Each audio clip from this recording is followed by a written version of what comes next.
Society, Part 2. In this part of the document, we will examine what led to Robert Desko being gang stalked. The Secret Underground World Society by Robert Desko, Part 2. Now here in Part 2, I'm going to talk about what has been done to me during the last 18 years by the Underground Network. You will see how they operate and the kind of evil that is inherent inside their souls, as is reflected in their actions to harm innocent people. Now I will state right off the bat here in Part 2 that I'm not going to use any real names of people because these secret underground society shits will be reading this document too. Since I don't have millions of dollars to hire my attorney to save my ass from some secret underground society nut that may take me to court for using his or her name here, just so they can inflict more harm and to make me be forced to go bankrupt, no real names are going to be used. In other words, the $120 in my savings account isn't going to save my ass from them. So let's begin. I have a carton of cigarettes here, and I'm ready to start. Back in the 1960s, when I was a young man in my 20s, I got a job as a mathematician with the U.S. Government Department of the Army as a civilian employee. I was living in the Quad Cities, 2 towns on the Iowa side with 2 towns on the Illinois side, with the Mississippi River running between them. As I had just started work and had sent out a ton of resumes to all sorts of employers, I got a letter from the National Security Agency for me to call them about a job opportunity. So when I was at work, I called them from a payphone. I'll always remember the conversation over the phone and having them tell me, "We know everything about you." Didn't really dawn on me what this really meant since I was rather naive, and I told the guy that I already got a job and that was that. So much for this little bit of history. Now, when I was still working here in the Quad Cities as a civilian employee, I remember that one day I called my parents back in New York, and my mother, I think it was her, told me that the CIA called asking where I was living now. My mother said that my father told them where I was living, which was obviously in the Quad Cities since I was there now. Also, I remember getting a letter from the CIA when I was still working back in the Quad Cities, telling me that they would like to interview me up in the Iowa City, which was about 55 miles from me. Remember that I had sent out a hell of a lot of resumes to people looking for a job prior to when I took the job with the Department of the Army. So apparently the CIA did locate me thanks to Mom and Dad. If the fuck they didn't already know where the hell I was. So I wrote a letter back to the CIA up in Iowa City telling them that I already got a job and maybe sometime in the future I will be interested again in working for them. I was a very good naive shit in my late 20s, wasn't I? Clean. Now, while I was living in the Quad Cities, I was running around with a woman which I met and eventually married. She shared an apartment with another woman, and I had my own apartment. But I remember an interesting thing that had happened. One day when I came home from work and got my mail, I noticed that one piece of my mail was addressed to a Mr. and Mrs. Robert Desko. I knew somebody was screwing around with me since I usually never got any mail on a daily basis and had not known the woman very long. I can remember today what I thought back then, that the CIA is watching me. Too bad that I didn't know then what I do now, that instead it was the secret underground society. So I got married while living in the Quad Cities and had a daughter. After living here, maybe for 5 to 6 years, I took a job promotion in civil service grade, and we all packed up our bags and headed out for Lawton, Oklahoma. While living in Oklahoma, I was now an operation research analyst, still working for the Department of the Army. Now, I have to digress here a little and talk about something very important because it comes into play later many times in this document. I joined a mystical organization when I was 19 years old. So now, for approximately 11 years, I have been a member of this organization since I was very interested in psychic phenomenon and realized when I was 18 years old that the answers were within me and not external from me. During these 11 years, I had my full range of psychic visions and in fact was keeping a notebook full of descriptions of all these psychic experiences that I had. Now one night when my wife and I were asleep, bam, I had another vision. Here's what happened. I felt myself as a spirit undergoing astral projection, moving upwards towards white light, with somebody taking me towards it. I heard this person tell me, "Don't look behind you, don't look to the left or right, just look in front of you." The vision only lasted a very short time, and bam, back to sleep I went. Now, the next day, I wrote a letter to the organization I belonged to about this experience and told them the following. I told them that I felt that I had just joined the Great White Brotherhood. Stupid, stupid, stupid me. For all I know, I had mental bullshit flowing through my brains and its meaning to me in my interpretation of this vision. For the readers here who don't know what the hell the Great White Brotherhood is, I will repeat the definition as was given in part 1. It's a group of highly evolved mystics or spiritual people who through many incarnations have evolved their consciousness and the understanding and manipulation of cosmic spiritual principles and are living on our planet with the mission of watching over the earth to help, to guide us so that we don't destroy ourselves and also raise the spiritual consciousness of the masses. Little did I know at this point when I sent my letter off to the organization telling them what I had thought about the psychic vision that the secret underground society living inside that organization was reading too what I had written and passed the info on to everybody else inside of this network.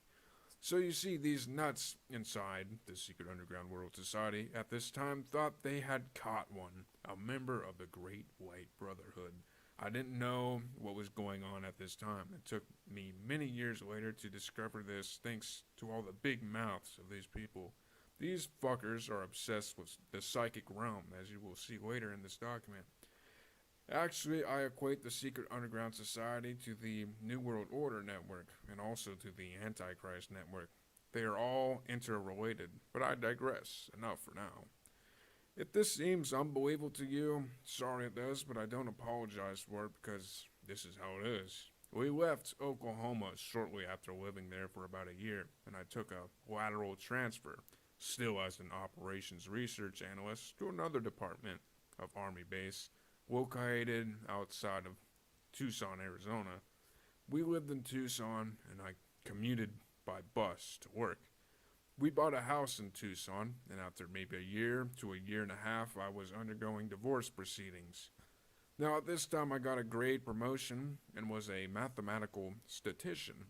I think the time frame here is about 1976. Now, this is the start of when all hell was created for me. So now I am 32 years old. The house was up for sale through a real estate agency, which had a locked box on the front door, so any other real estate agencies could bring people over to show them the house. I was the only one living in the house at this time. Now, at the time, I decided to apply to the CIA. So I sent off my resume to them with my return address on the envelope. Now, this was a bad mistake on my part, putting my return address on the envelope, which I now know after the fact, since all this shits in this society saw my name and address on that letter sent to the CIA. Obviously, at this time, I did not know that there was such a thing as a secret underground society. So I got back from the CIA a letter telling me the time, date, and place of my interview as best as I can remember it now. Okay, fine, I think the appointment was at some ungodly hour like 8 a.m., which was held at the Ramada Inn here in Tucson. So I go up to the front desk and ask them to ring and so and tell him I'm here for my appointment. I sit down and wait. The guy comes out and introduces himself and takes me out to the pool to an umbrella. Yep, we're sitting by the pool. So he's now giving me his interview spiel, and now I notice this middle-aged guy come walking down the sidewalk from the rooms towards us from the opposite side of the pool area. Okay, no problem yet. So I'm trying to pay attention to the CIA guy and answer his questions, and I'm glancing back towards that guy. Now I see him looking at us, and see that he sits down in a chair opposite us across the pool area with his back to us. I'm not stupid, immediately sensing that something is up here. So the interview continues, and the guy is giving me a huge packet of application papers to take home and fill out, and he tells me not to put my return address on the envelope when I mail them back in. The other guy is still sitting in his chair, but now I notice he gets up out of his chair and he's walking around the pool area coming towards us. He is walking slowly and eyeing us, real good, as he is coming around the pool. Now, the CIA guy I am with suddenly sees this other guy who is now on the path in front of us and instantly goes his left hand to his face, trying to hide his face from this guy walking by us. I got a good look at the guy, and the guy got a good look at me too. Then this guy continues walking by us and then disappears from the pool area. Right now, in seeing all this shit coming down, I knew that I had been fucked.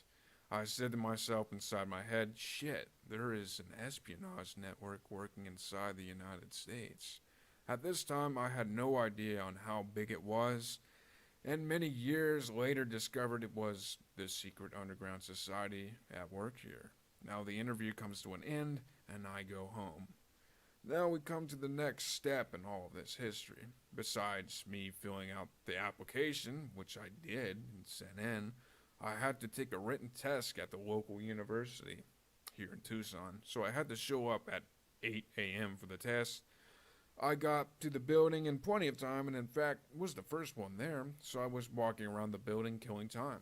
I noticed a very interesting thing going on. There was a guy with a camera taking pictures of a girl who was posing for different shots right by the building. It looked like she was modeling for him. Yeah, right. I immediately thought to myself that this was fishy as hell. And was this a setup by people who knew that a bunch of people were about to take a CIA written test inside this building and wanted photos of them as they walked up to the building and into it? Needless to say, I made sure I wasn't in the line of their picture taking. I remember one part of the test had to do with, what do you want to be? Something like this, for example. Would you want to be a florist? Would you want to be a soldier? Would you want to be a rock star? Etc., etc. So now the written test comes to an end, and I go home. Right here at this point, before I forget, I will say that in the late 1980s, I ran into an ex-CIA person, which I told the story to about what happened to me and what had been done to me. This person told me that the CIA would never have interviewed me since I was in the process of getting a divorce, and that they would have known that I was getting a divorce. So what the hell does this mean right now? What it means is that I was set up to get screwed and nailed by these underground society nuts from the very start. Let's continue this document and see further how this screw happened. So life went on for me. I remember after all this testing is done, I took a plane trip back home to New York since it was my vacation time. I learned an interesting thing while I was in the Tucson airport. This guy, in going through the detector machines, is having the machine buzzer go off. The security guard, which was a woman, asked the guy, "Do you have a security card on you?" implying that this would set off the buzzer. The guy says, "What? No." Interesting little bit of factoid information. We land in Chicago, and I am walking through the terminal to catch my next flight out to New York back home. And as I am walking through the damn terminal, I hear coming over the airport speakers a page for somebody who has the exact last maiden name of my mother, whose parents were from the old country Lithuania. This stopped me dead in my tracks. Nobody else in the United States has the screwing last maiden name of my mother. So what the hell was going on here? I was getting fucked by this secret underground society, and they were screwing with my brains. Clever rats they are. You have to understand that these underground rats are everywhere, so I catch my flight and arrived in New York State. Now, when I arrived at my parents' house in New York, I noticed something rather strange with my suitcases. When I opened them up, the insides were a fucking mess. I remember telling my father that somebody had been searching through my suitcases. Naturally, he says no. Now, prior to this trip, I had flown many times and never had suitcases of clothes all screwed up inside. So the vacation back in New York comes to an end, and I am flying back to Arizona. I land in Chicago to change planes. I walk on board the plane and find my seat, which was an aisle seat, and I sit down. Instantly, I see this guy get up out of his seat way in front of me, staring at me. Instantly, I am thinking to myself that this guy looks like the guy I saw walking around the pool when I had my CIA interview. So I steer back and then start preoccupying myself. Now, before I forget, when I had to put the house up for sale because of the divorce, I got a realty agency to handle it. I still remember to this day that when I was showing the realtor the house, especially the master bedroom, he stared quite a long time at a dirty spot on one wall. I remember thinking to myself that this guy must think that there is something inside the wall. Yeah, like a listening device.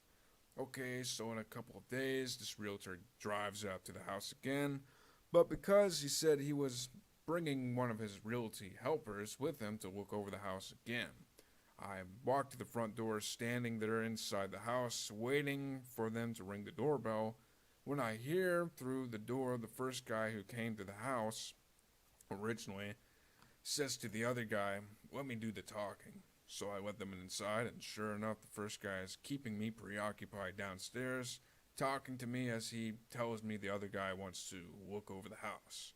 Well, folks, I firmly believe from my intuition that the other guy who headed up to the master bedroom, first of all, had a bug detector in his pocket and was checking the wall where the dirty spot was that looked like it was plastered over a bit.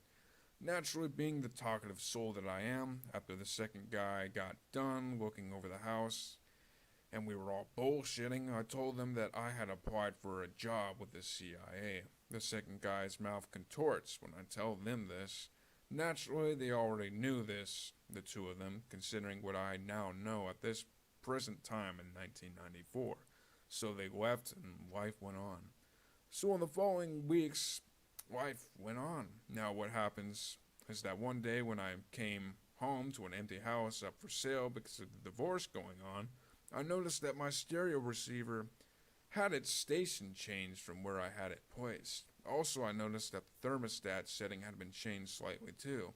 So now naturally I'm beginning to go bonkers because of all this shit happening to me. It is to be noted here that the house had a lockbox on the door for the realtors to bring people over to show them the house. So obviously, from what I now know about this damn secret underground society, 18 years later, what they did was have a realtor come over to the house with the family, or whatever, a setup naturally, so they could enter the empty house since I was 75 miles away at work and screw around with the stereo and thermostat. These people are not even people who do this shit to innocent people. They are evil and have the devil inside them. They are experts in breaking minds. Terrorists is what they are. They are really good about it. They have been doing it to many other people for a very long time. Now, think about it. What was I gonna do? Call the cops and tell them that somebody is coming into my house, changing my thermostat setting and changing my stereo station on me? The cops immediately would think that I was nuts and needed psychiatric help. Plus, many cops are also inside on this society and already would have known what is going on and would be playing the big game of a feedback loop. The feedback loop being the cops knowing all about the shit happening but never busting the secret underground society, apart from telling me that, yeah, sure looks like somebody is out to get you. Instead, they would have helped the terrorist endeavor by telling me, looks like you need to see a shrink. So it is easy to see here that there was nowhere to turn to for help. It would have been useless. You're on your own, folks, because none of them are gonna break their own secret underground society apart in shreds to save you from harm. So what happens to me shortly after all this shit is going down? My brains crack and I end up one night driving to an emergency room at a local hospital and from there being transferred to a mental institution in town. Now I am in the mental institution. Immediately 2 doctors are interviewing me to diagnose my case. I remember telling either one of the doctors or maybe both of them about the thermostat and stereo stations being changed on me. Well, it so happened that one of the doctors told me that somebody is screwing around with me, and it was left at that. My father took a plane from New York to be with me and to try to help me. In fact, to show how fucked up psychiatrists are, I was in this shrink hospital for 30 days and never knew what the hell kind of medicine they were giving me. In fact, I didn't even know what the hell the names of the medicine were. In fact, nobody in this hospital after the doctor interviews were completed ever bothered to ask to explain to them what caused me to crack and end up in the shrink hospital in the first place. How nice. They all knew. Remember, the secret underground society protects its own ass at your expense. So my father and I left Tucson for New York. When they checked me out of the hospital, my father drove my car and I slept all day in it, all doped up on their fucking medicine. I was on medical leave from work. Now, when we got home in New York, it turned out the medicine I was on was Haldol, and the side effect pill was Artane, I believe. How nice the asshole doctors were, which never bothered to explain to me what the side effects were in taking Haldol, but I learned fast. Now, we are back home at the parents' house in New York State. If my memory serves me right, my folks started taking me to a psychiatrist immediately. This guy was a total jerk. He didn't last long. So, now my folks found out about some sort of program where people went to as outpatients to undergo group therapy, receive medication, and everything else. I think due to my poor memory, this only lasted a couple months since I wanted to go back to my job and live in Tucson again. I was on medical leave from work. Now, if I remember correctly at this time, the idiots at this place put me on Prolixin, never having talked to me about what was bothering me, and never even asking what the hell caused my nervous breakdown. Yeah, right, nervous breakdown. These were Prolixin shots, which lasted for 30 days, if I remember correctly. Every 30 days you would be gave another shot. Now, Prolixin is the next step up in potency from Haldol. What these two drugs do to people is destroy your motivation. In fact, you sleep most of the day, and you can do just about nothing in your life that would be constructive. Okay, so now after a couple of months of this shit at this place, my father again drives me back to Tucson so I can go back to my job and get off my medical leave. So now back in Tucson, I'll make another mistake and go back to the same jerk doctor at the same mental institution where I was before treatment.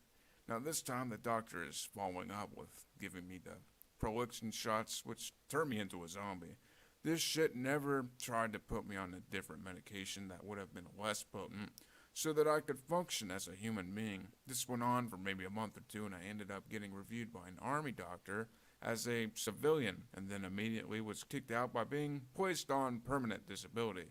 So now my father flies back down to Tucson and again drives me back home to New York with a Prolixin shot in me. So now we are back in New York. I think the time frame is somewhere in 1978. So here the cycle starts again. I go back to that outpatient type of clinic, which I may add here was a rather pathetic place to spend most of 5 days out of the work week. After about a year of this shit going there and still getting shots of Prolixin in the ass, my parents get a recommendation from a caseworker that worked there about seeing a private psychiatrist, which he named. So we did. Little to my downfall did I know at the time that this fucker was a black blue. I learned it the hard way. Later, during treatment with him, he was a clever rat. So in seeing this guy for the first time, he takes me off Prolixin and puts me on a much less potent medication called Meloril, which enabled me to function a lot more in the way of a human being and not a zombie. This was the only good thing that jerk did for me. Just about the only good thing. So now I saw this doctor for maybe about a year or maybe a little less than a year in his private practice. So sometime in the second half of 1979, this doctor tells me that there's nothing more that he can do for me and that he's going to give me a clean bill of health so that I can find a brand new job by diagnosing my case as a schizophrenic episode. Again, I have to add here that this was another doctor who never asked me what had happened to me to have a nervous breakdown. If I volunteered the information, do you think that they would have believed me? They would have covered it up by simply telling me that this is how a schizophrenic thinks. So now I have a letter of a clean bill of health and am trying to find a job somewhere inside the fucking United States of America whose citizens enjoy cracking the brains of innocent souls because they are not like them. Simply put, evil. At this time, I still did not comprehend yet that our society was composed of a secret underground society and just how goddamn bad it really was. Also know at this time, my divorce got finalized. So now I get a brand new job with a company in St. Louis, Missouri as a senior engineer in the early part of 1980. I have to admit that this company treated me good. I had an apartment, and the first couple of months went by pretty good, no strange problems. Now, all of a sudden, when I come home directly from work, I start noticing that my thermostat setting was being altered, and also my TV channel, which I had left on from the previous night, was being switched to a different TV station. Bingo, somebody's doing this shit to me again. So I'm trying to mentally figure out who the fuck is doing this. Needless to say, this is starting to put stress on my mind. This is going on now for quite a while. Now, here comes the best part. I decide to go to the movies one night. I come home after the movie and walk into my apartment, and all the goddamn lights have been turned on. My apartment has been entered by someone. I check out the apartment and find out that in my closet in the bedroom, a large box of personal papers has been emptied with all the individual folders containing my personal information kept over many years laying on the floor spread out. Get a load of this one too. The evil that did this to me also made sure to take a raw hot dog out of the refrigerator. Yeah, you do know what kind of fucking food is left in your refrigerator and how much is left. So now I call the cops and 2 police officers come over to my apartment to take the report. Now, when I was asking these cops to come to the closet to see all the papers lying on the ground, the fucking cops refused to go back there to look in the closet. I didn't understand why. They didn't want to go back there to check it out. So they took my report and left after a short time telling me nothing. So the next day, getting goddamn tired of getting screwed by people doing this to me, I went to the security office at work and talked to somebody in charge, telling them about the thermostat getting changed, the TV channel getting changed, and somebody walking into my apartment last night screwing around by turning on all the lights and going through a box of papers. Also, I told the security officer that I had this kind of trouble when I lived in Tucson, Arizona back in 1976, and I had a nervous breakdown from it. So the security officer took all my info that I told him and started an investigation. Now, it should be remembered that right alongside my apartment door there was an exit door. So there could have been someone living right next door in his or her apartment coming into my room to try and screw up my brains again by cracking them. Remember that these evil black souls can get access to anything they want, including keys to your house or apartment or even your office. Now, I also remember that I reported this apartment entry to the goddamn office managers at the apartment complex. They told me they have a St. Louis detective living at the apartment complex, and they sent him over to my apartment to talk to me. Guess what this asshole tells me? He says to me, "What are you hiding?" I told the nutcase that I'm not hiding anything, then this fruitcake leaves. Now, I also reported all this to my bosses at work, and soon after I did this, the company sent me over to a local hospital and to the psych ward under the care of a psychiatrist. Here I am again, put into a fucking psych ward because I am telling people the fucking truth about how I am getting screwed over by somebody or something that exists inside the goddamn United States of America. I still hadn't figured out what it was, but I was learning more and more about the evil within this country. Now, it is to be noted here that this psychiatrist was one of the nutcases that treated people with megavitamins along with psychotic medicine. I was put through all sorts of goddamn tests and was told that all these vitamin levels in my body were low. In other words, it was all bullshit. Years later, in the 1980s, I learned that megavitamins can harm and destroy organs in your body. How interesting it was, I was never told that huge doses of megavitamins can destroy your organs. I think I had prescriptions for about 7 to 10 different megavitamins. I bought these goddamn things, and lucky for me, I never took any of this shit to have it destroy my organs. They just sat in my medicine cabinet. Now, the doctor also had the hospital give me a medical test to see if I had hyperglycemia. So the doctor says, after looking at the test results, to stay off sugar, drink diet soda, etc. He says that having hyperglycemia can contribute to you being psychotic. I apologize here if I'm not using the correct medical term. It has been a long time. Well, guess what? Many years later, when other psychiatrists looked at these medical results, they told me that I'm not hyperglycemic. The results were read wrong. Yes, no shit. The only thing that sugar to this day does to me when I drink gallons of it is put 50 pounds of fat onto me. Now, also, what was very interesting, and when I was out of the hospital and back to work, One day I came home and I was, for some reason, just reading through the front of the St. Louis phone book for the hell of it. I came across a paragraph in the phone book about if you hear on your phone some kind of noise or clicking or something into that nature, that your phone was under some kind of surveillance for your protection or for some kind of shit reason. I don't really remember too much now what it said, but I do remember that I found this rather strange being written in a phone book, since I never saw anything like this written in any other phone book that I ever had. But lucky me that I did come across this info, because on my phone one I had all sorts of clicking and hearing shit going on.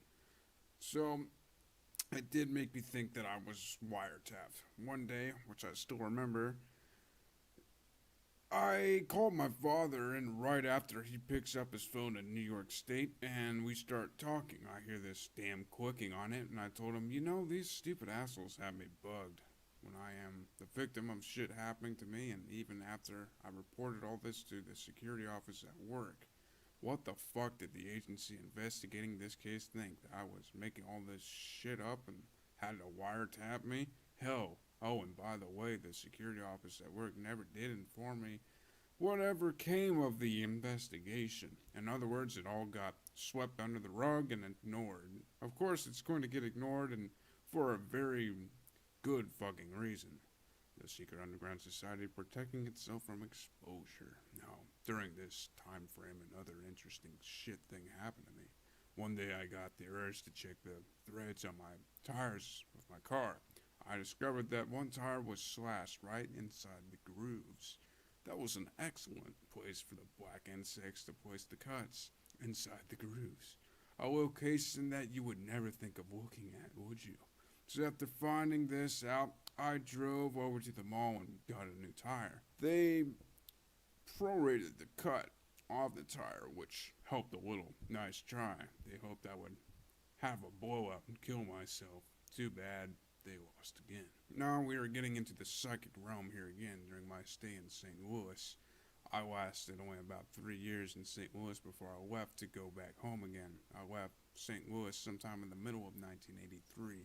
But when I was here, I was in and out of the psych ward at a local hospital 9 times. Yes, 9 times in 3 years. Now again, the fucking doctor never did ask me what the hell brought me there in the hospital, and what had happened during the many previous years to have me see psychiatrists. Now, get a load of this.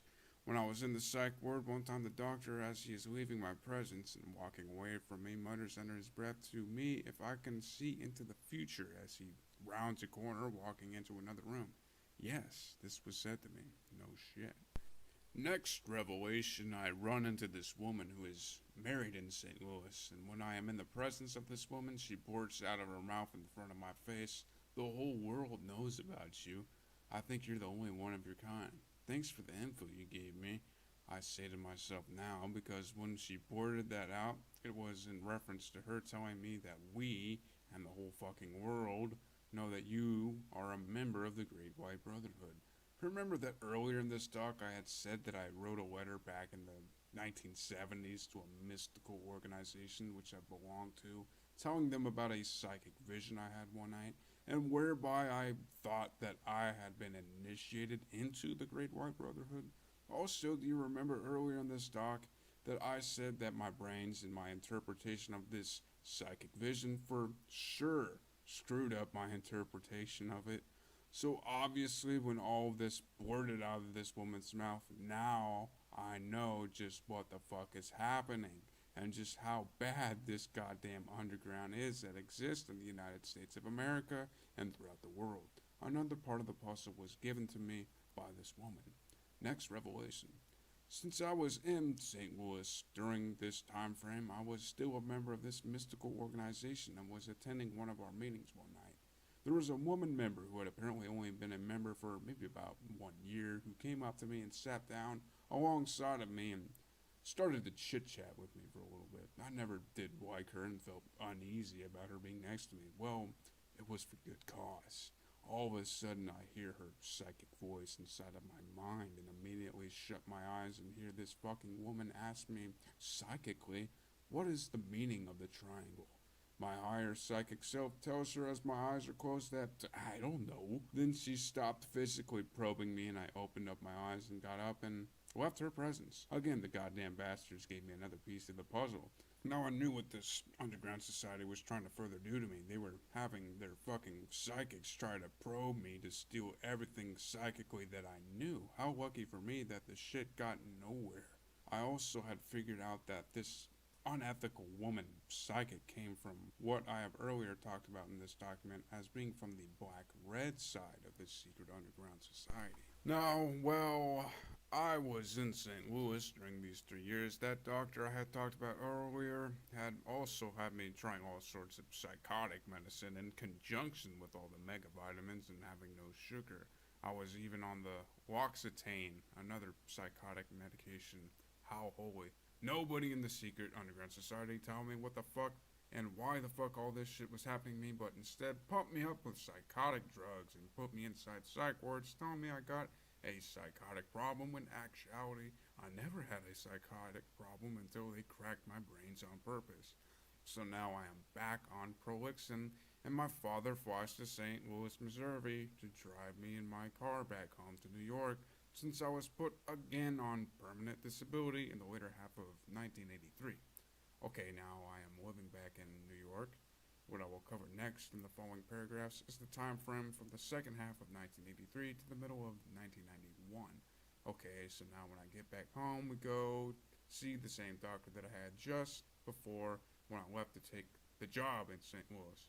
Again, I am put back onto Mellow so that I am not so doped up. At this time, I had quite a bit of money, which I got from savings funds at work, which I got after I went on disability again, being the type of soul that has to think and not let myself be turned into a couch potato and not let myself wither away sitting in a rocking chair on the front porch. Because of what the hell was done to me so far, I started off buying the Commodore 64 computer and getting into telecommunications with it. So to help me have some kind of useful life, I began to self-teach myself the computer lingo.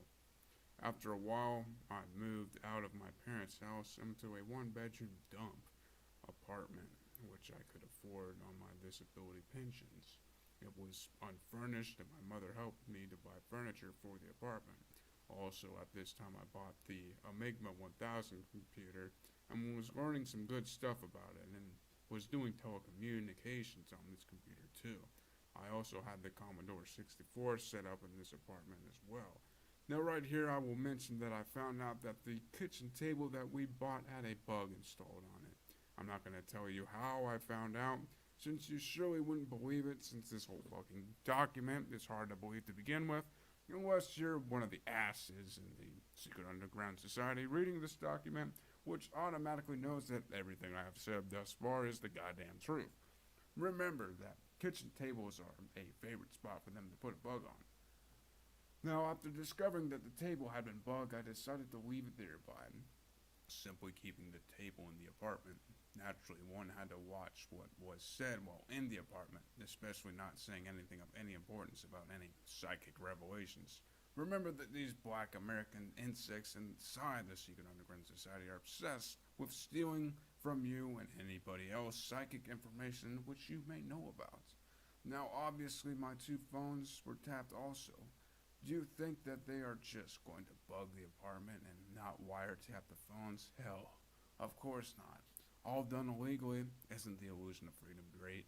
Now, during these years from 1983 to 1991, tons of shit befell me, and I don't certainly want to try and remember it all and type it in here, since this document would never get done. So I am only going to try and remember the most important things that were done to me by the fuckers inside this secret underground society to help convince you, who is queen, to know the truth about what is going on inside of our country and the whole world. So after a year went by after living in this apartment, I decided to move out of it into a bigger and nicer apartment. Now, in moving out of this apartment, I got my father to help me move the big stuff, and I got him to take the kitchen table and store it in the basement of his house, and to eventually get rid of it since I certainly didn't want to move a bug into my new apartment. It needs to be noted here that this new apartment was bugged also, but you have to do shit like this. Dump the furniture to make these secret underground society bastards work in order to screw you again. In other words, you don't want to make their life easy for them when they have been in the process of screwing you and making your life miserable for so many years. They don't want you to fight them. They just want you to lie down on an American street and let them run you over with an American tank. So now I am in the new apartment with another bug and 2 more tapped telephones. These boys and girls in this secret underground society work really fast in getting you all bugged and having your phones tapped. Believe me, they are fast. So now I'm really getting involved into the Commodore 64 and Amiga computers, and in fact set up a Commodore 64 bulletin board system. I call it ESP-NET.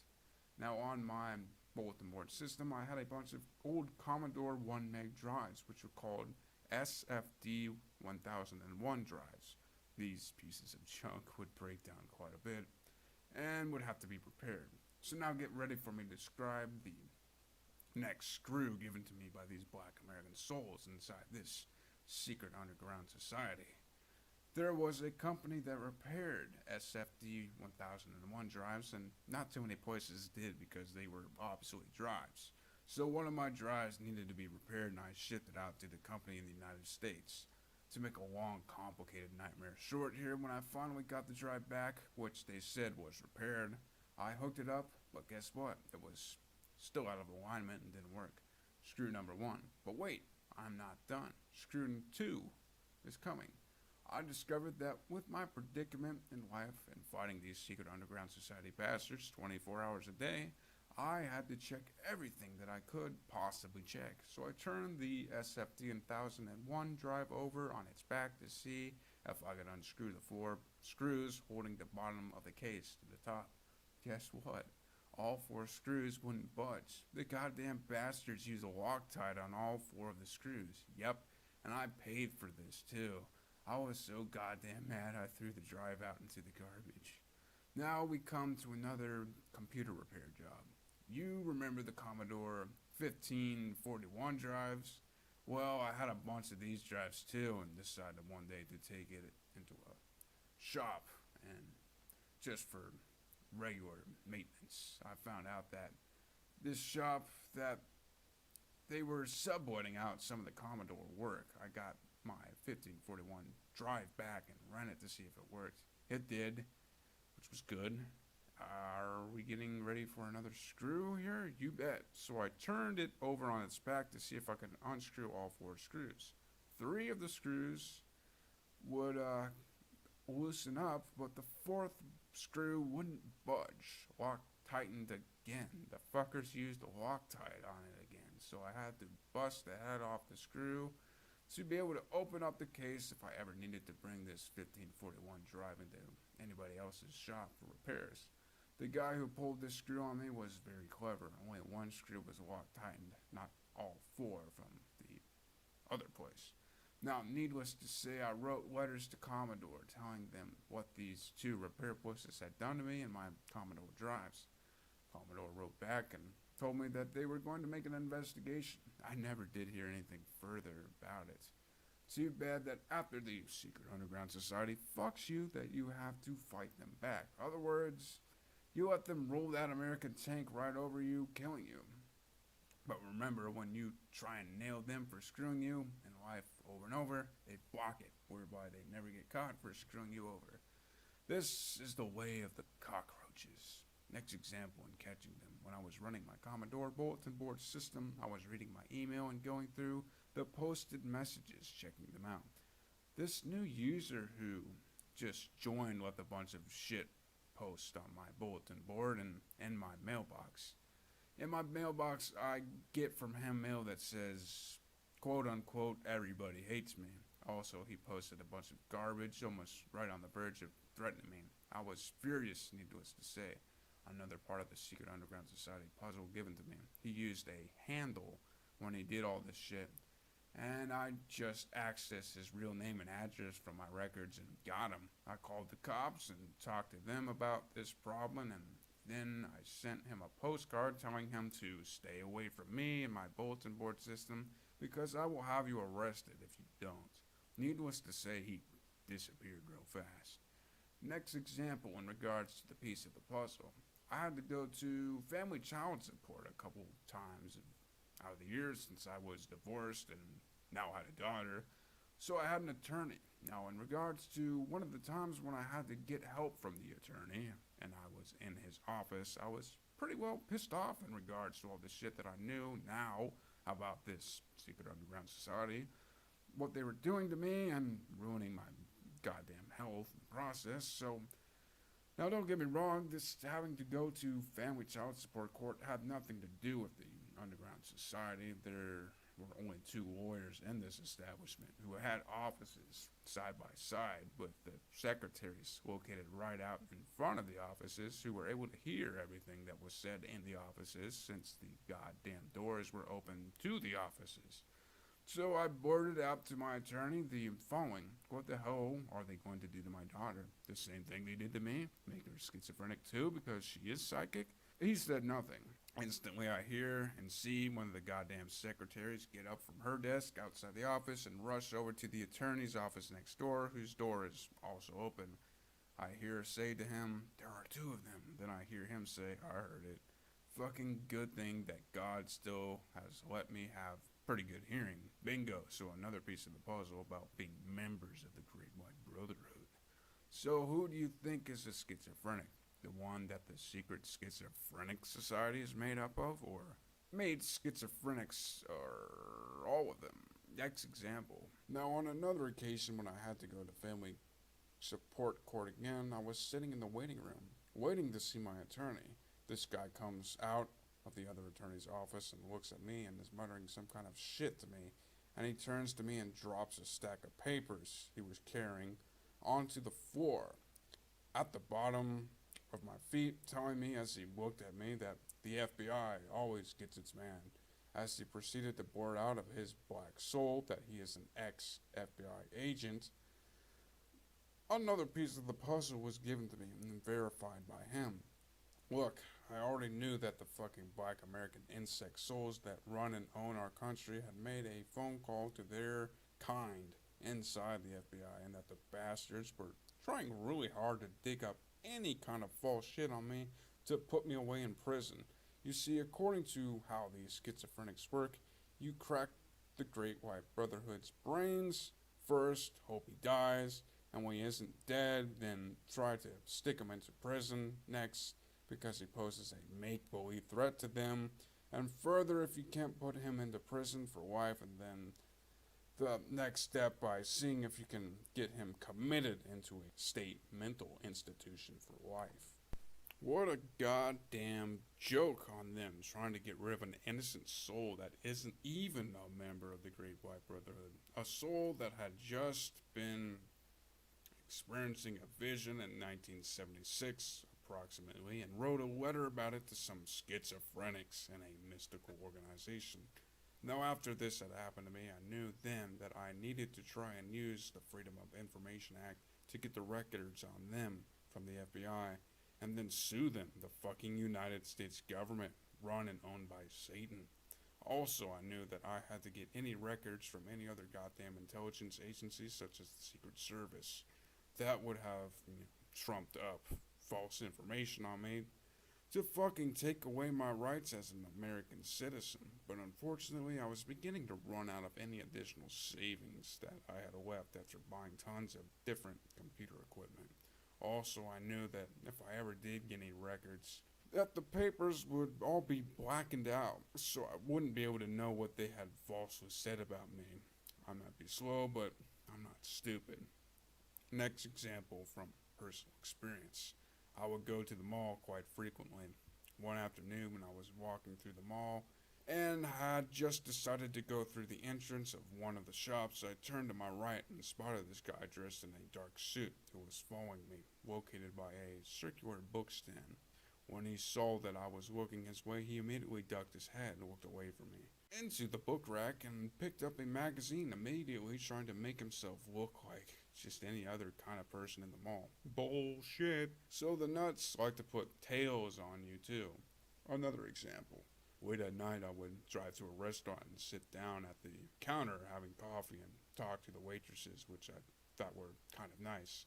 One night I am at the counter on the right, and there is another counter located on the left of me. It was divided in two. Also, the room located to the right of me was all darkened off since it was closed down for business. Also, besides the counter area, there were some table booths which were open for business. Since this section I was in was the only section open late at night. Now, I was the only one there at this time, if I remember correctly. Now, two guys walk in. I am not paying too much attention to anything.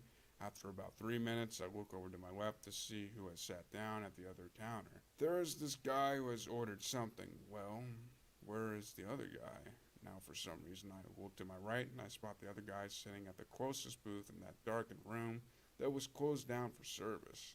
And the fucker was doing nothing there except sitting there watching me. So they had both split up. I took a pile of change out of my pocket and dumped it on the counter, and without even counting it, and told the girl standing in front of me that I'm out of there. It was a nice setup. A couple of days later, I went back to this restaurant, and one of the waitresses who was also there told me that it was a good thing I had left when I did.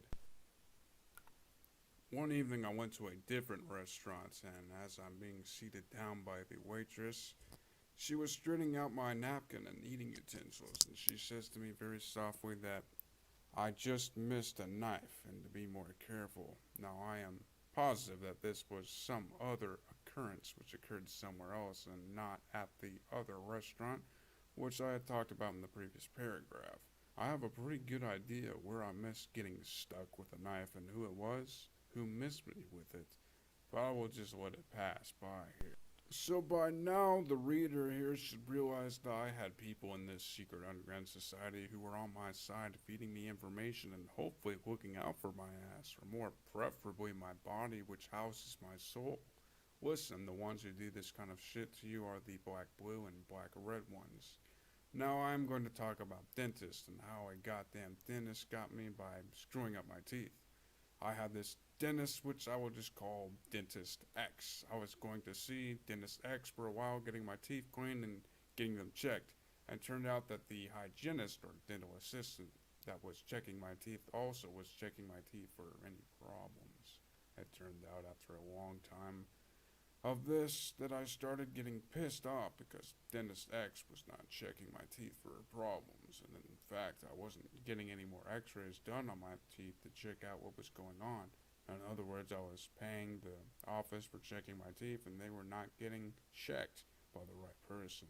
Now, only once do I remember that when my teeth were getting checked that the dental assistant, called Dentist X, was taking a look at one of my fillings that was getting washed out. Dentist X looked at it for about a minute, then fucking walked away without saying anything. So to make a long story short here, I got pissed, suspecting I was getting screwed over, and left the office to go find another dentist. So now I found Dentist Y in my first dentist visit. Here, I had my teeth cleaned. So I also told Dentist Y that I wanted full mouth x-rays done. When the x-rays came back, Lord and behold, I had all sorts of cavities and problems which the x-rays revealed. I had one tooth that had a cavity in which required him to, in fact, do a root canal on it, and also gave me the added expense of a fucking $500 crown. They also had to fill in the old cavity that was filled in and starting to get washed out. Dentist Y also told me that from the x-rays I had a problem with a molar and would require me to make an appointment with an endodontist, which I will label as Dentist Z. Also, the endodontist bill for the root canal was another $500. Now, also in this first visit to Dentist Y, I was told that I had gum disease and I had to make an appointment with a periodontist, which I will label as Dentist A, which I did, and the bill after Dentist A got done with me was somewhere around a grand total of $1,500. There were other cavities that needed to get filled also. You might just say here that I had been fucked over by Dentist X here. Not so, let me continue. So I was pissed and called the Attorney General's office to find out how I could report all this shit that Dentist X had done to me and pull the dentist's license. The Attorney General's office gave me the name of an agency to call, which I did, and I received the proper forms from them and filled them out with the Xerox copies and some of the old bills from Dennis X and mailed them in. So after a while, I got a phone call from the guy who was doing the investigation about what the fuck Dennis X did to me. The investigator told me that he was going to be up in my area where I lived in a month, and he wanted the names of all these other dentists which discovered all the dental problems I had. Okay, so I thought, good. Now guess what? A month goes by. In fact, a couple of months go by, and I am checking with the dental offices of these other dentists to see if they have talked to an investigator who said he was going to contact their offices and talk to them about my case. Every time the answer I got back was no, nobody has come to us about anything about you. Yup, the fucking secret underground society got to this investigator and washed away the whole case so that I would lose. I did lose. Many months later, like after at least a year, I was sent an official letter from the agency with which I filled my complaint with and was told that nothing was done wrong to me by Dentist X. In fact, I wasn't even living in the state any longer when I got the letter, but this is interesting to note here also. Somebody from the fucking agency called my parents' home, where I used to live, and talked to my mother, and from the sounds of the conversation was trying to get my mother to get me to drop the fucking case. Later on in this talk, I will tell you how the goddamn secret underground society tried to set me up to see one of their fucking foot doctors to fuck up a foot. Also, how they were planning at convincing me that I had eye trouble and to see one of their eye doctors so that he could butcher my eyesight. You don't know how bad the fucking devil is yet? I sure as hell do, my fellow Americans. Too bad they never read the Ten Commandments. Next example of discovering another piece of the puzzle. The puzzle only has about 1 billion pieces to it. I would frequent another restaurant having coffee and getting something to eat and enjoyed the conversation with a couple of other guys who would sit at the counter and have coffee also. There was a particular fellow who I enjoyed talking to, and we usually discussed political candidates and sometimes religion. One day when it was only the two of us sitting there drinking coffee, I had something of importance to tell him, and I didn't want the waitress who was hanging around the counter to overhear what I was going to tell him. So I said to him something to the effect, wait until she leaves. We got all these spies in here. Now, she heard this and took off through the door right in front of the counter area into the kitchen. And as the crazy was walking through the door, she somewhat says very loudly to the others that are in the kitchen that he's one of them. Well, folks, what the crazy was telling the others is that this other fellow that they all knew and served also was one of the Great White Brotherhood. Yup. It's a good thing I got ears and a frickin' brain.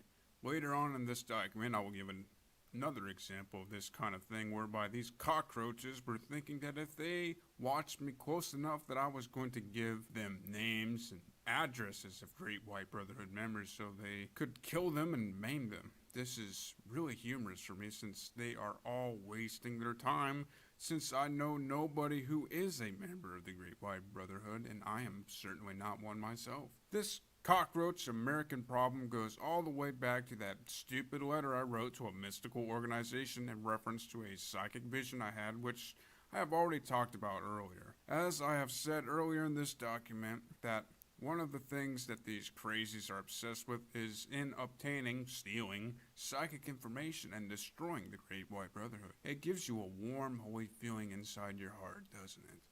American evil at its finest. Now, several months later, as I am sitting in a restaurant again having coffee at a counter, there was a goddamn guy with his wife, I guess that's who the hell it was, sitting in a booth almost behind me, and the fucking woman says, so that I can hear her real good, you gave one of them to us. This is in reference to that poor fellow who was sitting next to me having coffee that I was talking to when the crazy waitress went into the restaurant kitchen telling all the other crazies that he is one of them, a member of the Great White Brotherhood. Yeah, right. As if I would be selling out to these secret society underground cockroaches, members of the Great White Brotherhood, which to begin with, I don't know who the hell they are. Another example of what these cockroaches do to you when their hatred shines through their souls. We are still talking here about the years 1983 to 1991 when I lived in New York State on disability. One night I slept over at my mother's house, and when I woke up and went to my car to go someplace, I noticed these chips of paint on the door of the driver's side. I couldn't figure out how they got there, so I drove over to the car dealer and asked them if they could patch up some way these chips of paint knocked off my door. Here is what the guy told me. Somebody tried to break into your car. They used a tool, and that's why you have these chips in your door. Another example, when I was living in my second apartment, which I talked about earlier in this document in part 2 here, I woke up one morning and went to my car to go get something to eat, and I noticed one of my rear tires had been cut. They did it again to me, but this time they showed their stupidity by not cutting the thread inside the grooves like when they did when I was living in St. Louis. So I made my way over to the mall and replaced the cut tire. Now this next topic of what the hell the goddamn bastard started to pull on me, and which continues to this very day, I could not mention here and just forget about it, and you, the reader who is clean, would never know about it unless it was to happen to you. But I am writing this doc to expose the American Underground Society for the total evil that it is. It is up to you, who is clean, to know and realize that the fucking American freedom is nothing but an illusion. These bastards can give you as much freedom as they want and take away from you as much freedom as they want. So now I will try to explain to you the next unbelievable thing that they did to me and which still continues to this day. Listen, this underground secret society can do anything to you that they want to. And you think Satan doesn't exist? Wrong. What had happened to me now is that the black, blue, and black, red generals got really clever with their evilness towards me and propagated it all the way down to all of their nest of thieves, whereby these fucking things were knocking off, getting rid of women that I was interested in as potential girlfriends.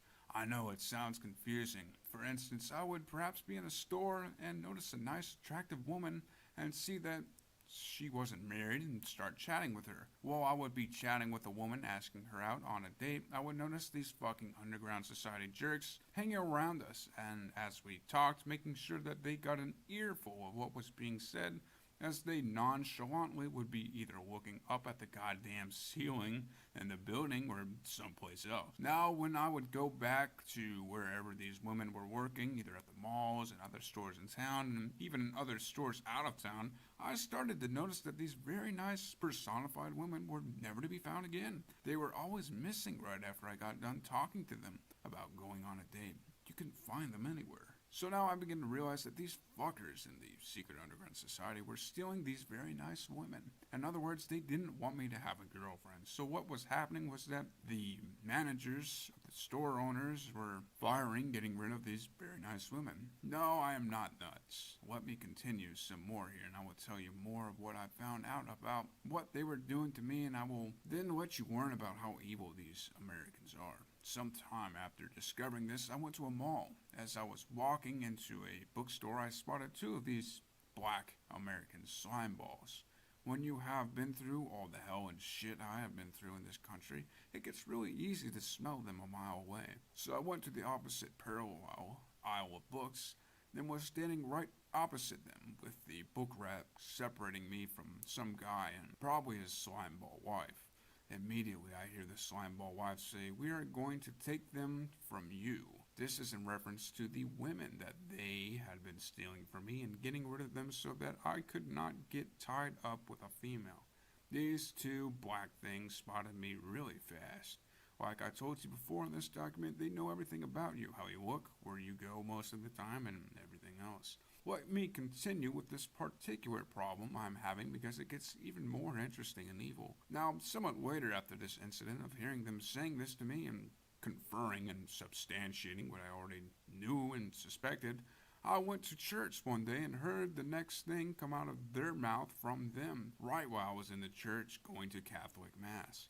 This part here is so disgusting that I am only going to say here to you, the reader of this document, that in my church is where I heard that these evil black, blue, and black, red secret underground society crazies wanted me to be homosexual. Yes, this is what I heard come out of a person's mouth. So now I know that they wanted me to be gay, and this is what they are fucking stealing women from me for, knocking them off. The last part of this topic is this. Again, I went to a mall and was on the second level buying a Coke to drink and was walking through the seating area where all the people were sitting, eating the food and drinking their drinks. I was approaching a table with two of them sitting there. Like I said, by now I can smell them a mile away. An old guy with his old wife, it looked like, were sitting at a table. As I am walking past the table, the old male asshole says, so I can hear it, "We are going to take this one away too." Yep, constant American evilness at its finest. And this shit is all still happening to me and now to my daughter this very day. Hard to believe, I know, but it's all true. I don't waste my time in life by making shit up, which a lot of people do on purpose. There are better things to do. Next example. During this time frame of 1983 through 1991, I went to a lawyer's office to have a will drawn up. Now, obviously, when you are on disability pensions, you don't have diddly squat. So, obviously, I had my daughter in the will to have what little shit I have in life. I believe we set up the will with a trust involved to give my daughter so much money for her education and etc. from a small life insurance policy, which I have. Now, according to this will, we needed to have another party in the will in case my daughter passed away while she was still receiving money from the trust, so that any of the remaining money would go to this other party and not to my daughter's mother. It is kind of complicated to explain, and my lack of making this understandable is my fault. So I decided to put the name of the person who is the leader of the pro-life movement in America as the other party. Please no names here.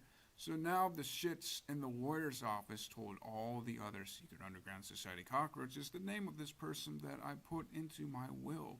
Listen, there is no goddamn thing as confidentiality between you and doctors, lawyers, offices, everything else, because these goddamn cockroaches have no morals and ethics. They pass all your confidential information on to all of their nest of cockroaches. So one day after drawing up this will, I am having coffee again in another restaurant, and since I have good ears, I overhear the conversation of two of these crazies, a man and a woman sitting in a booth close by to me, talking about me having put my will into this pro-life activist. You, the clean reader, may have to try and understand that these cockroaches just can't seem to keep their mouths shut and not talk about you when they spot you in a restaurant, and in fact, any place else. They have these fucking super egos. So what the hell was going on now was that a big group of these fucking secret underground society women became really pissed off at me for supporting a pro-life activist by putting this person into my will to receive money in case my daughter passed away. This came right out of the mouth of the goddamn woman that was sitting there. He is not going to get it. Another reference to stealing dates or women from me that perhaps I would like to get involved with. I know this is very hard to comprehend what I have just talked about, and very unbelievable, but you, the queen reader, have to understand that these insects do any and everything to you, even what is unbelievable. So now I had two more problems. The black blue side stealing women from me, and a large segment of women and the other secret underground society sides doing the same thing. You must comprehend that freedom is an illusion. They give you as much freedom as they want you to have. Now I am going to try and explain how slippery these doctors are, whom had treated me for my so-called schizophrenia, which the American Secret Underground Society so nicely created for me at the age of 32. Okay, so now I am back in New York State. As I've said before, my doctor is Dr. X, and I am on Mellaril. So I was on 2 pills of 100 milligrams per day, and this Dr. X said that I could take up to 5 pills a day if I needed to. Fine. I remember one day when I was in Dr. X's office and talking about some of this secret underground society shit that this doctor tells me nobody would believe it because it is so complicated. Sure, right, sure thing. Since I was still associated with a mystical organization at this point and definitely am psychic, I was trying to explain to this idiot doctor from my own personal experiences and from using some goddamn wisdom that there are probably quite a few patients who are psychic and have a problem in controlling the psychic impressions that they are receiving, and as a result of this, it messes up their mind. In other words, can create a problem for them. Now, prior to having this conversation with Dr. X in regards to this topic, I, many years ago, talked to some kind of social worker in this field of the mentally ill about. Do the doctors realize that some of these patients could be psychic and not be able to control their psychic impressions, thereby screwing up their minds? This person agreed with me completely that I was right in my assumption at this time. Now, getting back to Dr. X, here is what the black insect told me. Schizophrenics think they are psychic. Now, what you, the clean reader, has to understand right now is that I was dealing with a black-blue Dr. X who was fucking up my mind by pulling reversals on me purposely, and I didn't know yet what Dr. X was doing to me and that he was a black-blue, but we are getting to it. Now, this was a visit at Dr. X's office where I was told that Dr. X was going to be out of town, and I was given the phone number of another doctor, which I will label as Dr. Y here, who would be on call if I had any problems. Well, I did have goddamn problems due to all the secret underground society shit that had happened to me up to this time, and which was still going through and in trying to put all the puzzle pieces together mentally. So I called Dr. Y and told Dr. Y I was having a problem. Dr. Y asked me, how many Meloril are you taking? I said 5. So here now is what Dr. Y says back to me over the phone. Take 6. Ha ha. No shit. This is what was said to me. I was dumbfounded. I didn't want to believe what I heard, so I blew it off, sort of. At this time, I didn't realize yet that this Dr. Y was also a black blue, whereby I was set up by the other black blue doctor, but we are getting there. And yes, I didn't listen to Dr. X because I never took the goddamn 6th pill after hearing that from Dr. X. Now, at another visit with Dr. X at another time, Dr. X was talking about a whole bunch of other doctors who saw patients in town and was even telling me who some of the good ones were. This will come into play later in this document. Now, at another visit in Dr. X's office, I am again talking about this goddamn secret underground society nest, and Dr. X gets pretty clever and asks me, what color am I? I told Dr. X that it was blue. Immediately, I am watching his face contort as I get it right. Bingo, one problem through. I didn't have the other half of his color yet, which I learned later was black. Now, one time when I was having problems and ended up in the hospital, Dr. X lined me up with who I will label here as Dr. Z to treat me in the hospital, since Dr. X didn't make hospital visits. Now, it turns out that by word of mouth, which I found out from other patients and from the family of other patients, that this Dr. Z was labeled as being the worst doctor in the area. But guess what? How convenient it was that I ended up back with Dr. Z. At this time, I did not know also that Dr. Z was another black blue. You see, what was being done to me here is that I was being circulated or bounced from one black blue doctor to another, and I did not know it, but I did learn it later, which I will relate how. So now I am in the hospital being treated by Dr. Z, and this doctor pumps me up with Haldol, one of the most powerful psychotic drugs that you can give a person, which turns you into a vegetable. Now, for some fucking reason, Dr. Z transfers me out of the hospital I was in over to another hospital. I was perfectly happy being in the first hospital since I could sleep when I wanted to. To sleep off my problem and not be bothered by anybody waking you up or forcing you to attend the shit classes, which some hospitals have you attend all day long, when they know that sleep is the best healer for you. The reason that Dr. Z gave me for moving me to another hospital was that the ward at the hospital was a lock-up ward and that I would feel safer being there. This was utter bullshit, which I will relate later why it was. Now also, Dr. Z was trying very hard to convince me and my parents that I was an alcoholic. I was drinking a lot, and anybody who the hell had been through what I had been through and was going through and getting screwed by these American Secret Society underground cockroaches would probably be drinking too. Or maybe instead just sitting in a rocking chair on the front porch, withering away into nothingness. So Dr. Z was about to transfer me to an alcoholic ward, which we put to a stop. Also, Dr. Z tried to convince me and my parents while I was in the hospital to get a CT scan on my brain to see how much had been killed off by drinking. Yeah, right. We put an immediate halt to this scam real fast. Now, I will tell you what these black blues were trying to do to me with the CT scan bullshit, which I found out much later from a person inside the nest that was a good friend of mine, is that they wanted to see biologically what it looked like inside my brain and to see if they could learn anything from the scan on why or how I was psychic. No shit. I was told this. They wanted to find out what's inside of me.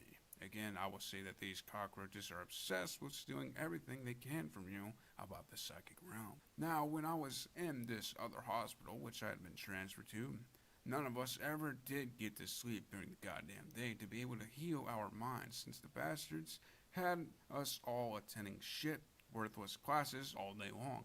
So naturally, it took much longer to get healed. Now I get out of the hospital and I'm seeing Dr. Z at Dr. Z's office as Dr. Z's patient.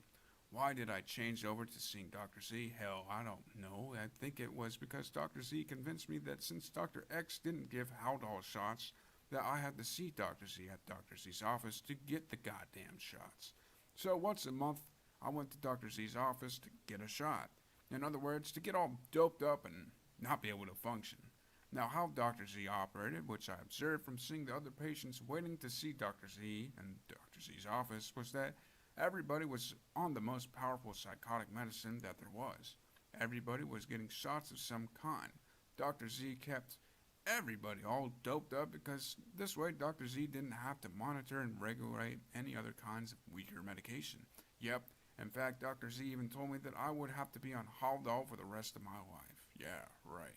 So my parents got me away from the fucking crazy black blue Dr. Z after a couple months of Dr. Z's bullshit and over back to guess who? Dr. X, which was the doctor who had bounced me over to Dr. Z to begin with. So we tell Dr. X that I want to be back on Meloril. Now I am back on a low dosage of it again and can somewhat act not anymore as a zombie. Now remember that Dr. X earlier told me the names of about 5 doctors that treated patients in the area that I lived, and in fact, Dr. X mentioned the names of some of the good ones. Well, guess what? Dr. X never did mention that Dr. Z was a bad one. Of course not.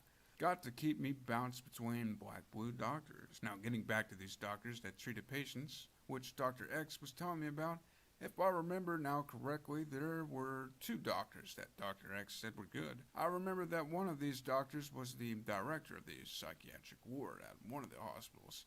So I remember saying to myself that I got to get rid of these doctors and find this new doctor, which I'll label here as Dr. A. So I went to the hospital, where I remembered that Dr. X told me where the doctor worked. Since I couldn't exactly remember Dr. A's name, I asked around at the hospital for what was the name of the doctor in charge of the psychiatric ward. And did this doctor take patients? Everybody I talked to blew me away with acting stupid towards me. So I left the hospital getting absolutely nowhere. So now later I'm still seeing Dr. X since I failed in finding Dr. A. At one of my appointments with Dr. X, I told Dr. X about me trying to find this Dr. A. Guess what? Dr. X's face turned white and Dr. X's looked cringe. Bingo, of course, Dr. X cringed. Dr. X knew that I was trying to get rid of Dr. X and the other circle of doctors that Dr. X kept me bouncing among. Later in this document, here in part 2, I will tell you the further nightmare of how I finally got rid of Dr. X and all the other black-blue doctors that I was being bounced between. Now we are going to talk about where I decided to try and leave the fucking United States to go live in another country. After being screwed by the goddamn black Reds and black blues for so long, so many years, I decided to check out how I could possibly become a citizen of Canada and get rid of living among these American secret underground society cockroaches. So I called the Canadian Embassy in Washington, D.C. and talked to a woman. As I was talking to her about what I wanted to do and what did I have to do to move to Canada, she said that a lot of Americans want to move to Canada so they could become Canadian health benefits. So I told her that I have 3 health benefits which I could use in Canada since I already checked it out to see if they were applicable to living in Canada. I also told her that I have 3 disability pensions which would still be transferable to me without losing any of them while living in Canada.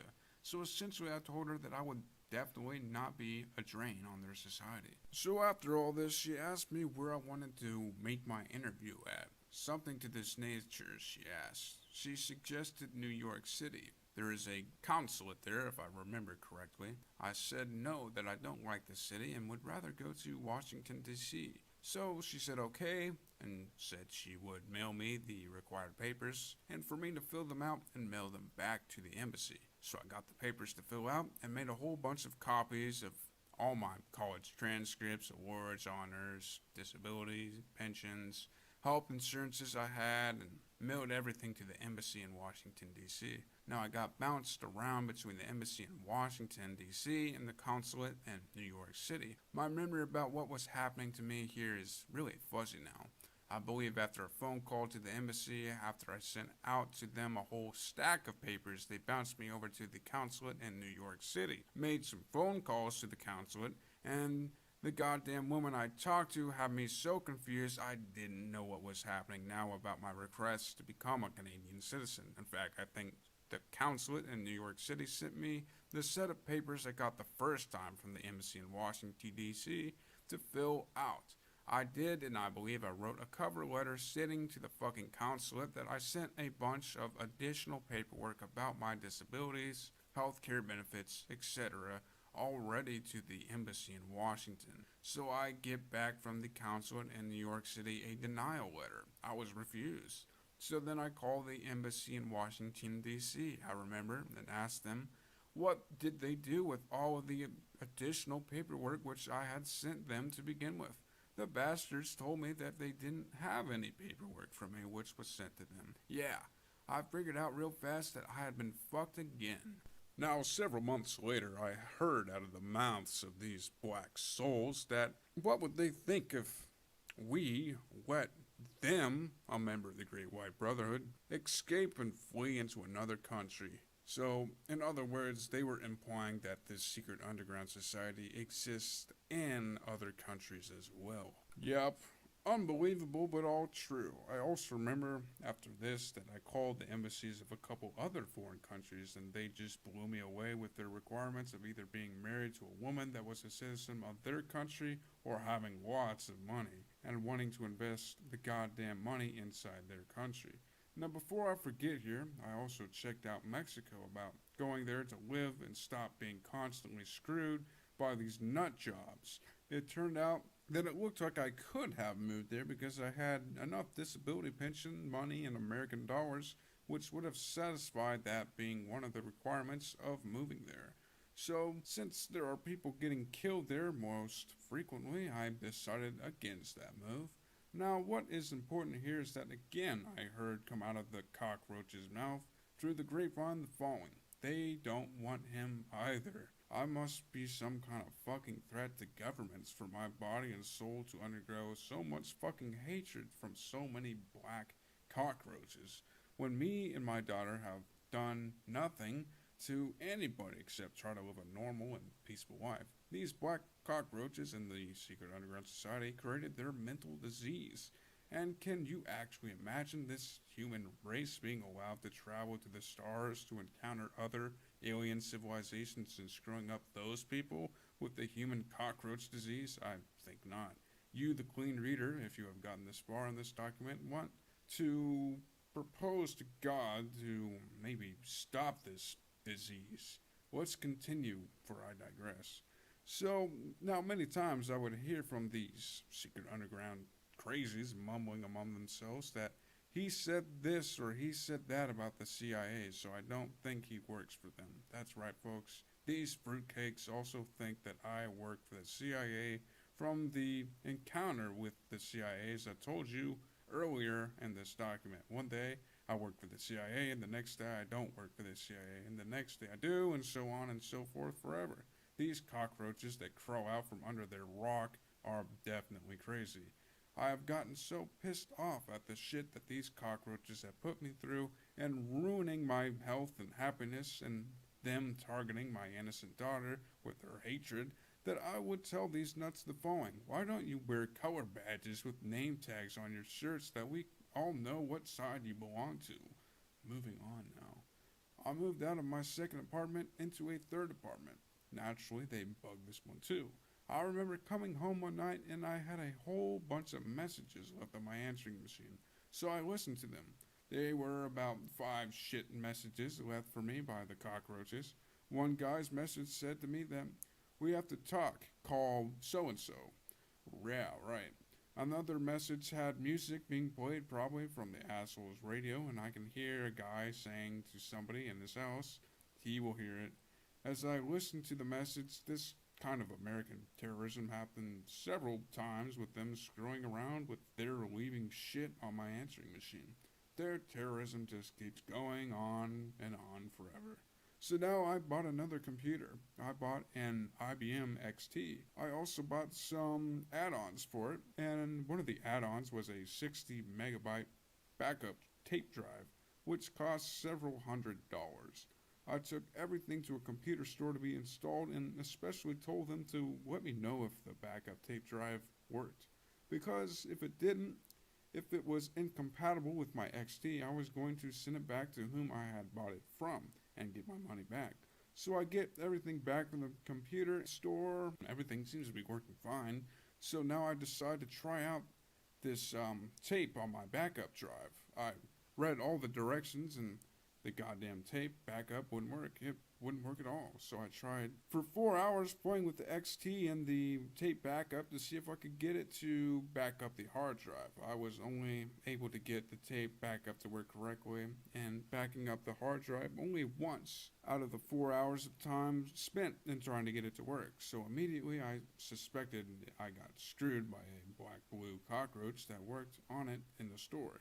By now, it was also too late to send the tape back up to where I had bought it from since the amount of time to be able to do that had expired. So now I took the 60 meg tape back up to another computer store along with my XT and talked to a fellow there about my problem and for him to see if he could get the tape back up to the backup and the hard drive on the XT. The reason I took it to this other shop was because I suspected that I had been screwed again and was going to take the first shop to small claims court to get my money out of them for screwing me over.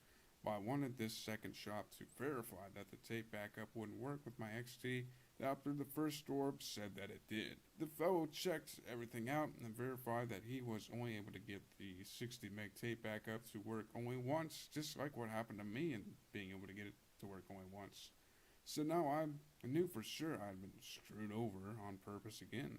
So I went to a courthouse and filled out the papers to take the bastards to small claims court for screwing me over to get all my money back for the cost of the 60 meg tape backup. Unfortunately, I was having health problems at this time from other stuff that these cockroaches were doing to me. So, because I was feeling very unwell, I went back to the courthouse and dropped my small claims against them since I was unable to appear in court feeling so lousy as I did. And after all this was done here, it's what's important. I went back to the second computer store to pick up my computer since the fellow was working on some other stuff for my XT, and another employee was there in the shop. Here's what the other employee said to me. Did you get your money back? And he also said to me, walk away. He also said to me there that it's going to pop. In other words, the first fellow was alright, but the fucking second person was a black blue who knew from the grapevine inside the secret underground society that their side had just done me in again and cost me a lot of money in getting screwed with the 60 meg tape backup. Also, he was insinuating that my brains were going to pop and I was going to end up sick again. The walk away part means that the cockroaches think that I am a threat to them. Yeah, right. Oh, I get it. A Great White Brotherhood threat again to the evil ones. Yeah, right. Insane cockroaches. Obviously, by now in my life in the late 1980s, I have most of the puzzle pieces put together about the cockroaches that live inside this nest, thanks to having them clobber me constantly. But there is a lot more to learn here in this document about just how evil they really are and what they are capable of doing to you throughout your whole life while you live in the United States. Let's continue. Now, while I was living in this third apartment, I discovered that the black blue side of cockroaches was coming into my apartment at night while I was asleep. Yep, they have big balls. What I was finding out when I woke up the next day is that stuff in my apartment was tampered with. For instance, a pair of eyeglasses I had set on my table in my bedroom was broken into in the middle. When I had put them there on the table just before I went to sleep, they were perfectly fine. Another day when I woke up, I found a pair of pants torn conveniently. Whoever was coming into my apartment while I slept cut that pair of pants, making it look like a tear. How nice. One night when I went to bed with my clothes on, and when I woke up, the fucker had untied my shoelaces. This was being done to pop my brain so that I would end up in the hospital. Yep, it gets even better here. One night I came home from having coffee in a restaurant and went to my bedroom to lay down, and all my lights were on. When I would go to bed, I would always leave a light on in the apartment. I heard the door close while I was laying in bed. I immediately got up fast and started running to the front door, yelling at the fucker, hoping I would catch him. I didn't see him. He was too fast for me. I lived on the third floor, and there was a fire exit door right next to my front door. I looked at the fire exit door, and it was not closing. It was already shut. If he had gone through that door, it would have been still closing. It was one of those doors that closed slowly, so where the bastard had to come from was from one of the two apartments across the hall from me on my floor. I don't think the crazy would have rushed down the steps to an apartment on either the second or first floor, but that is a possibility too. Now it is to be noted here that when I had went to lay down in bed for a few minutes, I had left the door unlocked. It wasn't locked. So the bastard tried the key in the front door, which he had, and probably was amazed that he didn't need the goddamn key this time. When I went back into the apartment, I found laying on my computer table a girly magazine inside its plastic cover, which the black blue shit had left on my table. No, I didn't buy the thing. They were playing their games with women again with me. So I called my parents immediately, got them out of bed to talk to them, then I called the fucking cops, and the crap cop on the phone doesn't even tell me that they are going to send out to my apartment an officer to take a report. So I hung up the phone and was getting really pissed. Then I took the girly magazine still inside its plastic cover and drove down to the goddamn police station. I walked up to the desk where the cop was sitting there. About two other cops were there very late at night, and I told the shit what had happened. The cop was doing a fine job of not looking at me and ignoring me, and I was getting pissed more. Then when I said something about some pills, the bastard cop says to me very loudly, "Pills." That's when I knew the shit cop was blowing me away. So then I took the magazine and threw it down on his desk and turned around and walked out of the fucking police station. So the shit cops never took a report from me to document this case. Convenient. These cops knew that a bastard was walking into my apartment at night. Hell yes. If I was smarter and more quick-witted, I should have asked the asshole officer, what secret underground society side are you on? And then he would have really enjoyed blowing me away, telling me that I was a nutcase and go take my pills. Yeah, right. Do you, the Queen Reader, if you have gotten this far in this document, understand how the secret underground American Society of Cockroaches work? By now it should be clear as a bell to you that there is much more to tell you from the American evilness. So after this encounter with them, having big balls and walking into my apartment at night when I'm asleep, I got smarter and put an indoor chain lock on the front doors of my future apartments. Now we're going to get back to talking about doctors, the black-blue psychiatrists who kept me bounced among them and how I broke away from them. Now, in a visit to Dr. X started talking to me about refilling my Melaro. I was taking the brand name stuff, which was pure prescription with the generic brand name, which is called Thioridazine. I had to call a pharmacy to ask them what the generic brand name was, since I don't take it for a very good reason, but instead the pure brand name. Now, the goddamn Dr. X is going through all this spiel about how the generic brand will be cheaper for me. The reason it is cheaper is because it is impure, has more relaxed manufacturing standards. Some people, when taking it, have a bad reaction to it. Dr. X was playing a goddamn game with the medicine with me, and Dr. X covered his ass really good when he told me that I might have a bad reaction with the new medicine, and to call him if I did. Well, I did have a bad reaction with the medicine. My head felt like it was going to explode. I felt that I had a train sitting atop my head, and I went to the emergency room for help. Needless to say, I didn't get any help from the bastards there. So I didn't take the crap anymore, and certainly didn't call the fucking Dr. X about it, since I definitely wanted by now to get rid of the bastard and all the rest of Dr. X's referrals.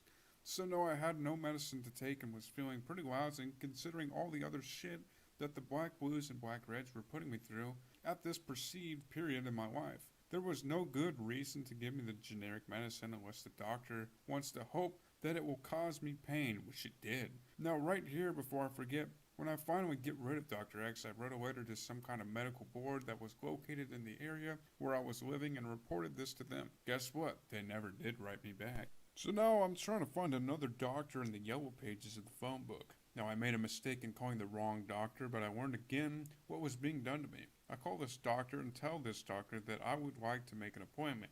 It turns out I tell this doctor my name, which naturally you have to do, and that I am currently a patient of Dr. X. So immediately this doctor on the phone pushes me off and away and back onto Dr. X by telling me I don't know your case. Go back to Dr. X since Dr. X has been treating you. Unbelievable. Since when do doctors refuse taking patients when a citizen of the black hole called the United States calls to make an appointment? By the way, I wasn't smart enough to write the medical board to report getting refused medical care by a psychiatrist. Do you think it would have mattered? Of course not. I would have gotten whitewashed again by the black reds and black blues. Nothing would have been done. So now I'm sitting in limbo again trying to find a psychiatrist. So now I decide to go to the crisis center since this is where you had to go to get admitted into a hospital for bed rest and treatment. If you went to an emergency room, they would send you over to the crisis center in a police car, so I decided to bypass all that shit. So this is what they do to you in New York. Send you over in a police car with a driver and an officer sitting in the back seat with you. It's very holy. So now I am at the crisis center in a little room talking to another shit doctor and his woman assistant about getting admitted and telling them to give me a phone book because I want to find a doctor in the yellow pages to call and have him or her to come to the hospital and treat me. Remember, I am trying to get rid of Dr. X here. So here is what the two pulled on me. The doctor says that we don't have any beds available, but if you take this certain doctor, we can get you into a bed. Otherwise, if I don't take this certain doctor, I can't get admitted and into a bed for treatment and rest. So I asked the bastard for a phone book, and I am looking in the yellow pages at the different doctors' names. Now these two black souls walk out of the room to go somewhere. I am left alone, and I spot a doctor in the yellow pages that I was going to call. Now since the two black souls, are still gone out of the little room, I noticed on the wall by the door a paper tacked to the wall explaining the patient's rights to getting admitted. So now I am standing up by the door reading this stuff about patients' rights. The thing which these assholes never tell you about very conveniently. So I am finding out that there are two ways that you can get admitted into a psych ward. One is involuntary and the other voluntary. Now, if you get admitted voluntarily, that means once you are in a psych ward for bed rest and treatment, you can discharge yourself out when you feel that you are ready. If you get admitted involuntarily, that means the only way you get out of the psych ward is dependent upon your doctor signing the discharge papers. Pretty holy. Now I am done reading about my rights and am sitting by the door. So I hear them walking up to the door from the outside of the room. I am in talking. They stop outside the door. Here is the gist of what I hear the fucking doctor tell the woman assistant just before they open the door and come back into the room. He isn't going to get the doctor he wants. We learned a lot of what he can do. This means they were talking about Dr. X passing on to them psychic information that they think I gave them in my office visits with Dr. X. We'll give him Dr. So-and-so. I got to thank them for telling me the name of another doctor to stay away from if I ever am forced to go back to New York State to live. He will tell me everything that he is doing. Interesting, since I am doing nothing except to try and live and survive the evilness that permeates through the American culture. So now they come into the room and the doctor hands me a bunch of admitting papers to sign for admittance into a hospital for treatment. Now I am reading the first page of the papers, and immediately I come across the fact that this was going to be an involuntary admittance. So I told the assholes that they did not tell me my rights because I read my rights on the paper tacked to the wall, and I wanted an involuntarily admittance. So now the black blue doctor's face was turning red, and he was yelling like hell to get me to sign the papers, which I refused to. So both of them went out of the room again, and this time the other bastard, the woman, came back into the room with discharge papers to sign, which told me that I was free to leave the crisis center and go home. I made sure that I read these papers very carefully before I signed them. I signed them and got my ass out of there still without an honest doctor and still needing bed rest and treatment. But I learned that the black blue bastard doctors had me going around in a circle among themselves. So now another big piece of the puzzle in regards to what the black blue side of doctors was doing to me came together for me.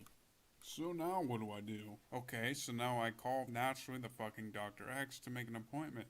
Now I go to Dr. X's office for my appointment, and we are talking about me finding another doctor to take my case. Naturally, Dr. X knows all about me trying to get rid of him by now, since all the secret underground info has been fed to Dr. X. So I asked the bastard what were the names of all those doctors you told me about a long time ago. So now Dr. X's mouth shuts tighter than a drum, and Dr. X's face is contorting. Dr. X says nothing. So immediately, out of the clear blue sky, I blurt out a doctor's name, which I will label here as Dr. O. Somebody in the cosmic, like maybe a guardian angel, had to be looking over me here and had to feed into my mind the name of Dr. O. Now, once I blurt out of my mouth to Dr. X the name of Dr. O, Dr. X's face contorts again because now Dr. X knows that I am going to be getting out of the goddamn circle of black blue doctors that they have been bouncing me around with. So now Dr. X says that Dr. X will call Dr. O to set up an appointment, and that I want Dr. O to be treating me and handling my case. Bingo. I am out of the bastard's office and went home. So now a couple more weeks have gone by since I tried to get myself admitted into the hospital for bed rest. So now I am feeling pretty lousy and drive over to an emergency room at one of the hospitals. This woman doctor comes into the room and asks me a question, and I answer it, and before you know it, I am taking a ride again in a cop car with two cops over to the crisis center. Very holy. Oh, by the way, I told these two cops and the bastards at the emergency room that I need a wheelchair. The shit cops told me that I can walk. So I made my way to the squad car. Once I get to the crisis center, I am back inside that little room again being interviewed by whoever was working the night shift. After an hour or so, a nut tells me that there are no beds available in any of the hospitals, and they are going to take me to the state hospital to get admitted. The state hospital is for the crazies, and now I see it coming down on me really good. So here I go again back in another shit cop car with two cops taking me at 11 p.m. at night to the state hospital. Now I am in this big goddamn admitting room with this real clever doctor, two women attendants who handled medicine, and a guy who looked like a creep who sat in the room, who was watching me, and the whole game being played with me by the fucking doctor. So now the doctor at his desk says that there are no beds available, and that is why I am there. Yeah, right. Listen to me, this bastard doctor never did tell me what rights I had, so he hands me a bunch of papers and tells me to sign. Naturally, I made a mistake and didn't read them. I just signed them and handed them back to him. Now he is playing a game with medicine since I told him I was taking Meloril. The two women attendants were doing their damn best in not giving him any medicine to give me since they told him that all the medicine had been locked up for the night. So he gets up out of his chair to go to a small room where the two women attendants are, since that is where all the difficult kinds of medicine were kept, and he is almost inside that medicine room. I hear the shit tell the two women attendants that he is never going to leave here. Another black blue doctor I just ran across again inside this secret underground society. I was on the edge being taken to that goddamn place to begin with. Now I am on the edge even more. So I hear the doctor and the two women attendants going around in circles in the medicine room about giving me medicine, and finally the doctor wins over them and comes out with fluid Meloril and tells me to drink it, which I did. Next, the damn doctor tells me that there are no beds available at the state hospital, but they can't release me unless it's under somebody's custody. So I tell the bastard to call my father, and he will come pick me up. My soul just got saved again by God. No beds available, but he made sure that he gave me the fucking medicine before he told me that no space was available for me. So my father comes and gets me and drives me to his house. My father had no idea what the hell I was being put through this night. So now it is the next day, and my folks apparently must have called Dr. X, and this nut black blue doctor must have told them that Dr. O had been called by Dr. X to call Dr. O about getting me admitted into a hospital for bed rest and treatment. So my folks would call somebody to see if I could get admitted today, and the assholes would tell my folks that yes, there is an opening. Then later my folks would be told that no, there are no beds available. They were getting pissed. Eventually that day my folks did take me to a hospital to check into. Also, I had Dr. O treating me there on a low dosage of Meloril, which was good. After a short day, Dr. O checked me out of the hospital, and I was now Dr. O's patient, seeing Dr. O at Dr. O's office until I left New York to go to Arizona to help my daughter to survive. Now the Black Blue Secret Underground Society Dr. Bastards ran my health through a chainsaw, forcing me to go through all this shit. I will say here that Dr. O was on the bright red side, and I didn't have any problems with Dr. O. In fact, Dr. O told me that Dr. O only prescribes the brand name of Meloril and doesn't fuck around with the generic stuff. Now that I'm feeling better, I went back to the hospital and filled a complaint about the bastards trying to force one of their doctors down my throat. When I had gone to the crisis center, as I explained earlier in this document, I got whitewashed. No letter from the hospital ever was sent to me about the complaint I filed. I also filed a complaint with some agency that oversees that goddamn state hospital about how I was sent there and treated by the goddamn doctor. After 2 letters to the agency and 2 letters back to me, it was a whitewash job again given to me. Listen, to survive the secret underground society's attacks on you, you need to be rich so you can sue them every day of your life. Be psychic, since the other sides who are supposed to be on your side never tell you beforehand what is going on and what's going to be done to you, and then you find it out after you have been creamed. And lastly, be an attorney so you can sue them every day of your life.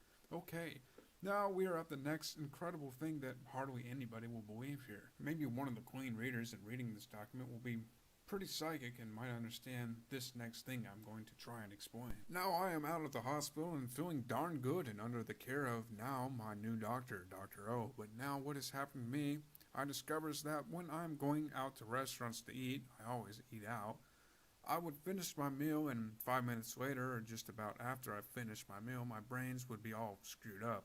I would feel like total shit. When I walked into the restaurant, I felt fine. Now the interesting thing is that when I got my food off a buffet table and ate, I was okay. Now this feeling messed up after I ate didn't happen at all restaurants, just at a couple where I was a regular.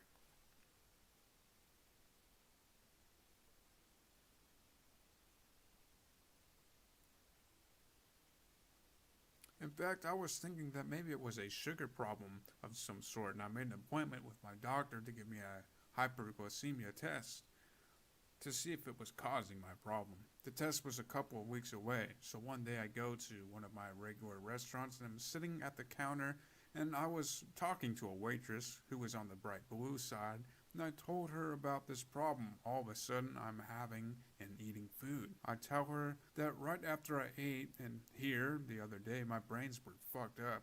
She asked me, does it happen everywhere and where does it not happen? So I told her. Now the next day I'm in this same restaurant sitting at the counter having coffee, and I am looking at another waitress there who was on the black blue side, and I all of a sudden see her in a psychic frame of reference. In other words, I see her left arm cut off, or rather missing. She only had an arm from the elbow up to her shoulder. So naturally I'm trying to figure out what the hell is going on.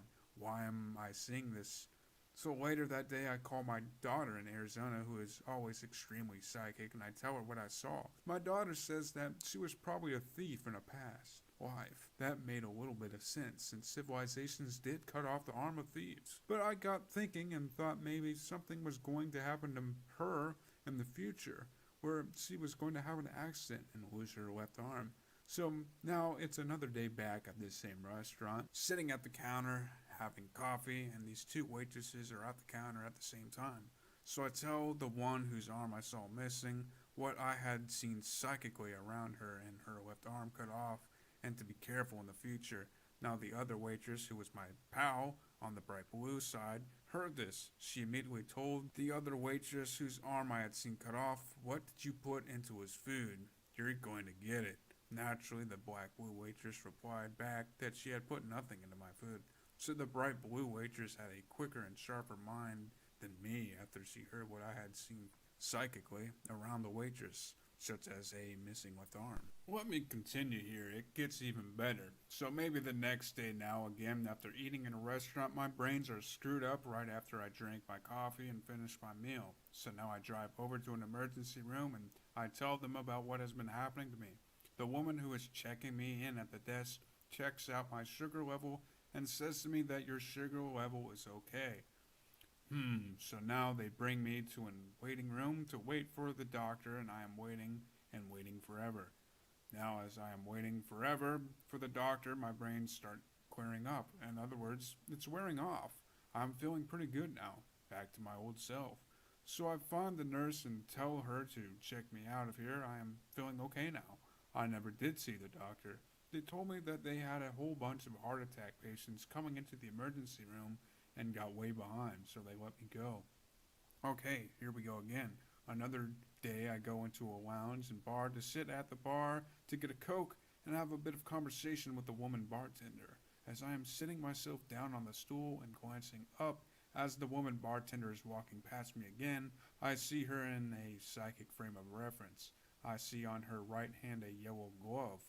Then I blink a couple of times and there is no glove there. Now, somebody was helping me out here, feeding me information to help me to understand what was being done to me by the goddamn cockroaches inside the American society. It was either coming from God, the cosmic, my guardian angel, or from my higher inner self.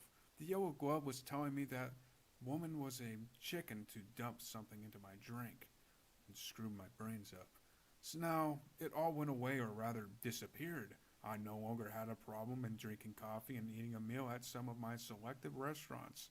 So I called my doctor and had him cancel my appointment in getting a hypoglycemia test. Besides, the emergency room took a sugar test and said my blood sugar was alright.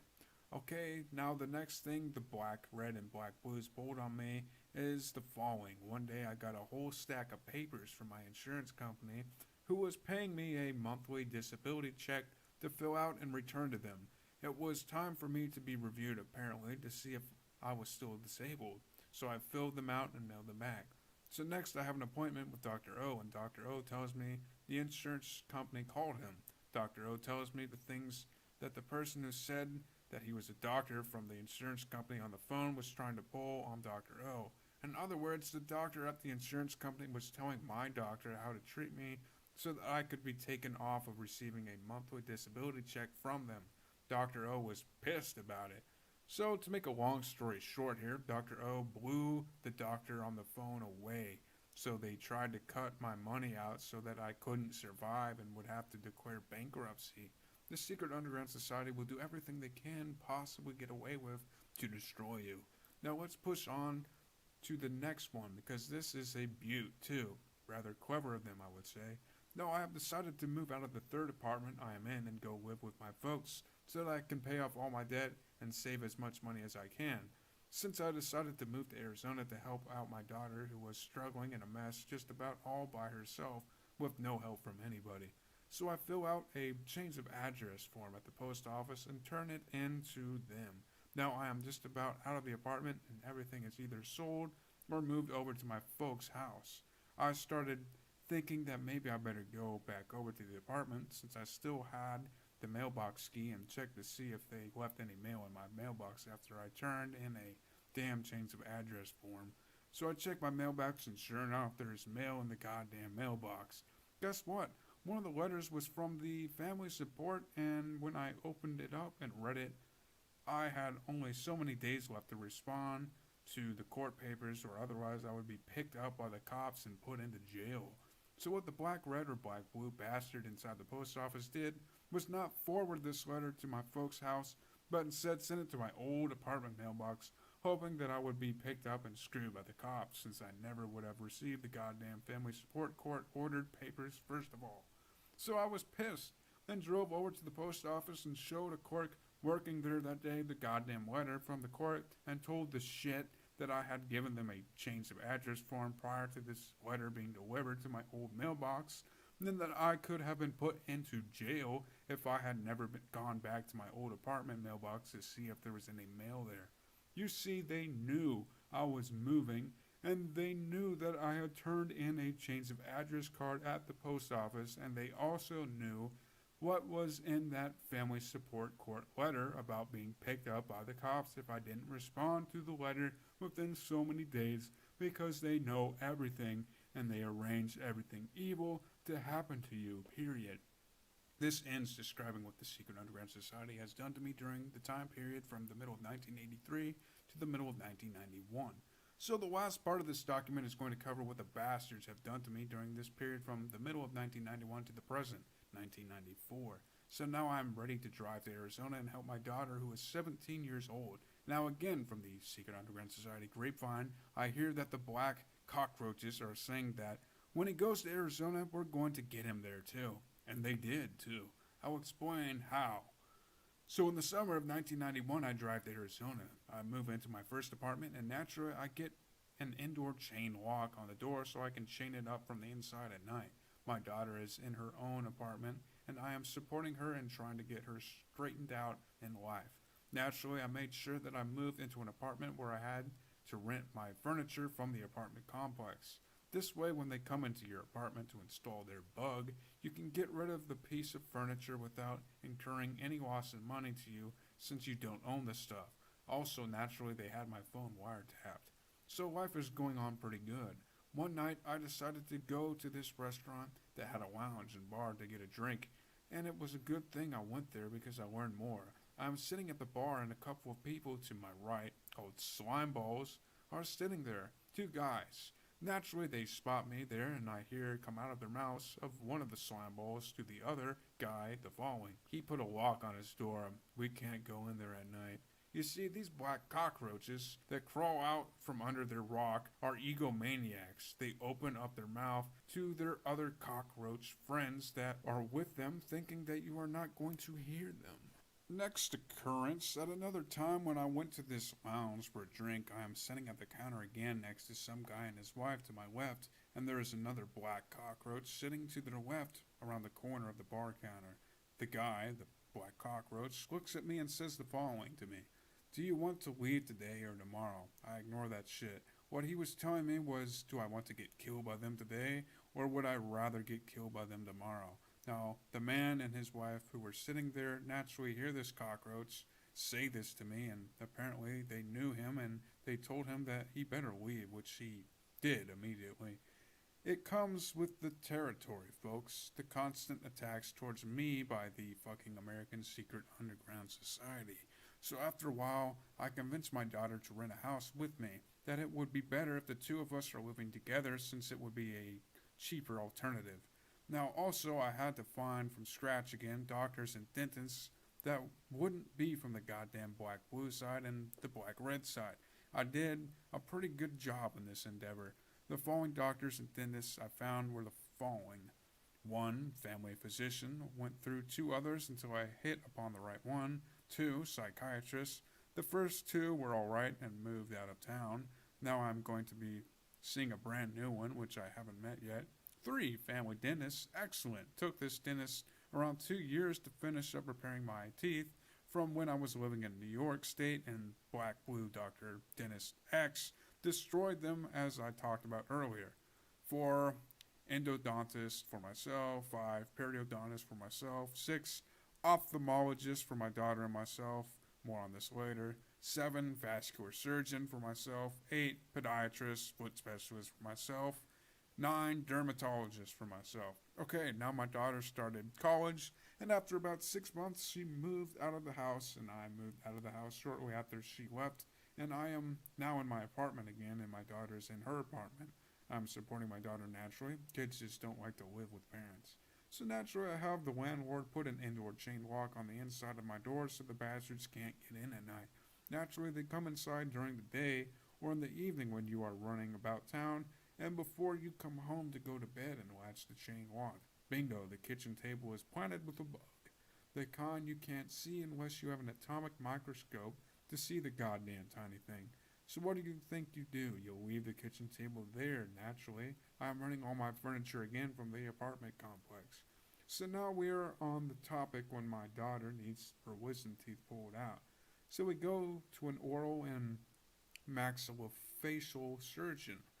The dentist was alright. It was the help in the office that was the problem. So after my daughter's initial appointment, I asked her, did they take x-rays? She said yes. So now I asked her, did they put a lead sheet on you to proceed from the x-rays? She said no, they didn't. I was pissed. So a goddamn black blue dental assistant got my daughter with shooting x-rays into her. How clever. I wrote a letter to the dentist about it and never heard anything back. Unfortunately, I am piss poor and can't hire an attorney to always sue these black secret underground society bastards. The clean reader here has got to understand that they don't just keep on attacking you. They terrorize your innocent children too, thinking that if they can attack them and bring pain into your life, that it will bring pain to you. It's called the American dream, folks. Now, for the next topic here, it's about when a black blue tried to convince me that I had a serious foot problem with my right foot and to go to see one of these black blue doctors, a foot doctor. Here is how this occurred. I went to a store that just sold walking and running shoes to buy a pair. So as I am inside the store, this male clerk, who spotted me really fast, waits on me. Now this black blue is going through this really heavy spiel, throwing around all this phony technical terminology about my right foot. He also tells me that I may need an operation on that foot, and if I did, I would have more energy. Yeah, right. So this goes on and on and on with the bastard. As I am paying for the walking shoes, which I never should have bought from the bastard in the first place, I asked him for the name of that doctor he was talking to me about to go see. Naturally, he gladly writes down the doctor's name and phone number. So now I got the doctor's name, and I know for a fact that the bastard would operate on my right foot and totally fuck it up so I couldn't walk if I ever went to see that doctor. Caught another one of these black blue doctors to stay away from. Now listen, here's what the black blue and black reds do to you. 1. They purposely make you believe you have a problem to you that doesn't exist as being a problem for you. 2. Next, they propose to you what you should do to solve the problem to make you believe the problem. 3. Lastly, they show you what the solution is to the make-believe problem naturally to your detriment. Now, many months later, I got a referral from my family physician, who I know is not a black blue in regards to seeing a good foot doctor for a toenail problem that I had. I went to see this doctor and he took care of my minor problem and I had no right foot problem. Okay, the next thing is this. My daughter was going to college and naturally in trying to be a good parent, you ask your child how is it going and are you having any problems with your teachers? Well, to make a long story short, there were 3 teachers that were doing her in and pulling fast ones on her when she was in class. So I had her drop 2 classes rather than get nailed further to the cross by 2 of the teachers. The 3rd teacher that gave her a problem was a teacher that she just had from a previous class from the previous semester, which said if my kid did something extra for the teacher, that the teacher would change the grade for her to a better grade, which my daughter was pissed about. Naturally, this teacher never did change her grade. So I know what the hell is going on, naturally. So I wrote a bitch letter to the president of the college explaining to him everything that I could find out that was happening to my kid because of these 3 specific teachers. He never did write me back, naturally. So now I got an innocent kid getting screwed by the black blues and black reds. A kid that doesn't comprehend and understand anything about what I am revealing in this document called the Secret Underground World Society. Okay, the next thing is that my tire gauge is screwed up, but I didn't know it at the time. So I go buy a brand new one and check a couple of tires and it says I only have 10 pounds of pressure in them. I say to myself that this can't be right, 10 pounds of pressure, because the old tire pressure gauge says I got a lot more. So I go to a gasoline station and ask the guy there to check my tires. I also made the mistake of telling him that I'm supposed to have 29 pounds of pressure in my tires. So he starts checking the first one and says to me it's okay. Now there is another guy there, an old man who is checking the other tires, and when he checks one of them, he tells me there's only 10 pounds of pressures in the tire.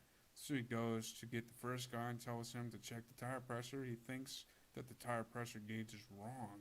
So the first guy checks the tire and says it's alright, that I got 29 pounds of pressure in it, and says all the other ones are alright too. Bullshit. So I knew I just got screwed again by another slimeball black blue. So I made my way over to the car dealer and asked them to check my pressure with their tire gauge, and they told me that I had only 10 pounds of pressure in my tires and that my tire pressure gauge was screwed up. So they pumped up my tires to 29 pounds and I was safe. Next occurrence. One day I bought a car from the dealer to get an oil change. Fine, no problem. Also, they check your tire pressure for you too and would put in the maximum cold inflation pressure as stamped on the tire. Mine was at 35 pounds. So now the next day I go to check my tire pressure when it has just been sitting out all night, and I find out that the pressure in the tires is 42 pounds. Pretty clever of the person who pumped me up to 42 pounds, which would have given me a good blowout on all four tires, as I am tooling down the interstate at 60 miles an hour, maybe getting killed conveniently. It never ends.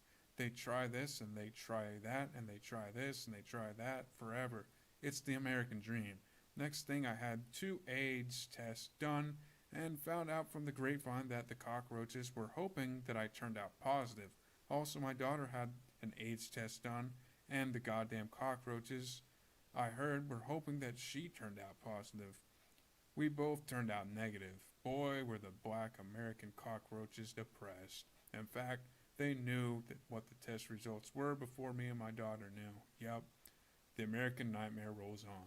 Now, I move out of my apartment and at the apartment complex into a smaller, cheaper apartment at the same place. Now my rented furniture, which I had just got transferred over to the other apartment, naturally, the bug installed in the kitchen table just gets transferred over to my new apartment too. How convenient and easy it was for them. Just roll over the stuff to the new apartment and bingo, still bugged again. Now one day I come home in the afternoon and head for the bathroom to go to the toilet.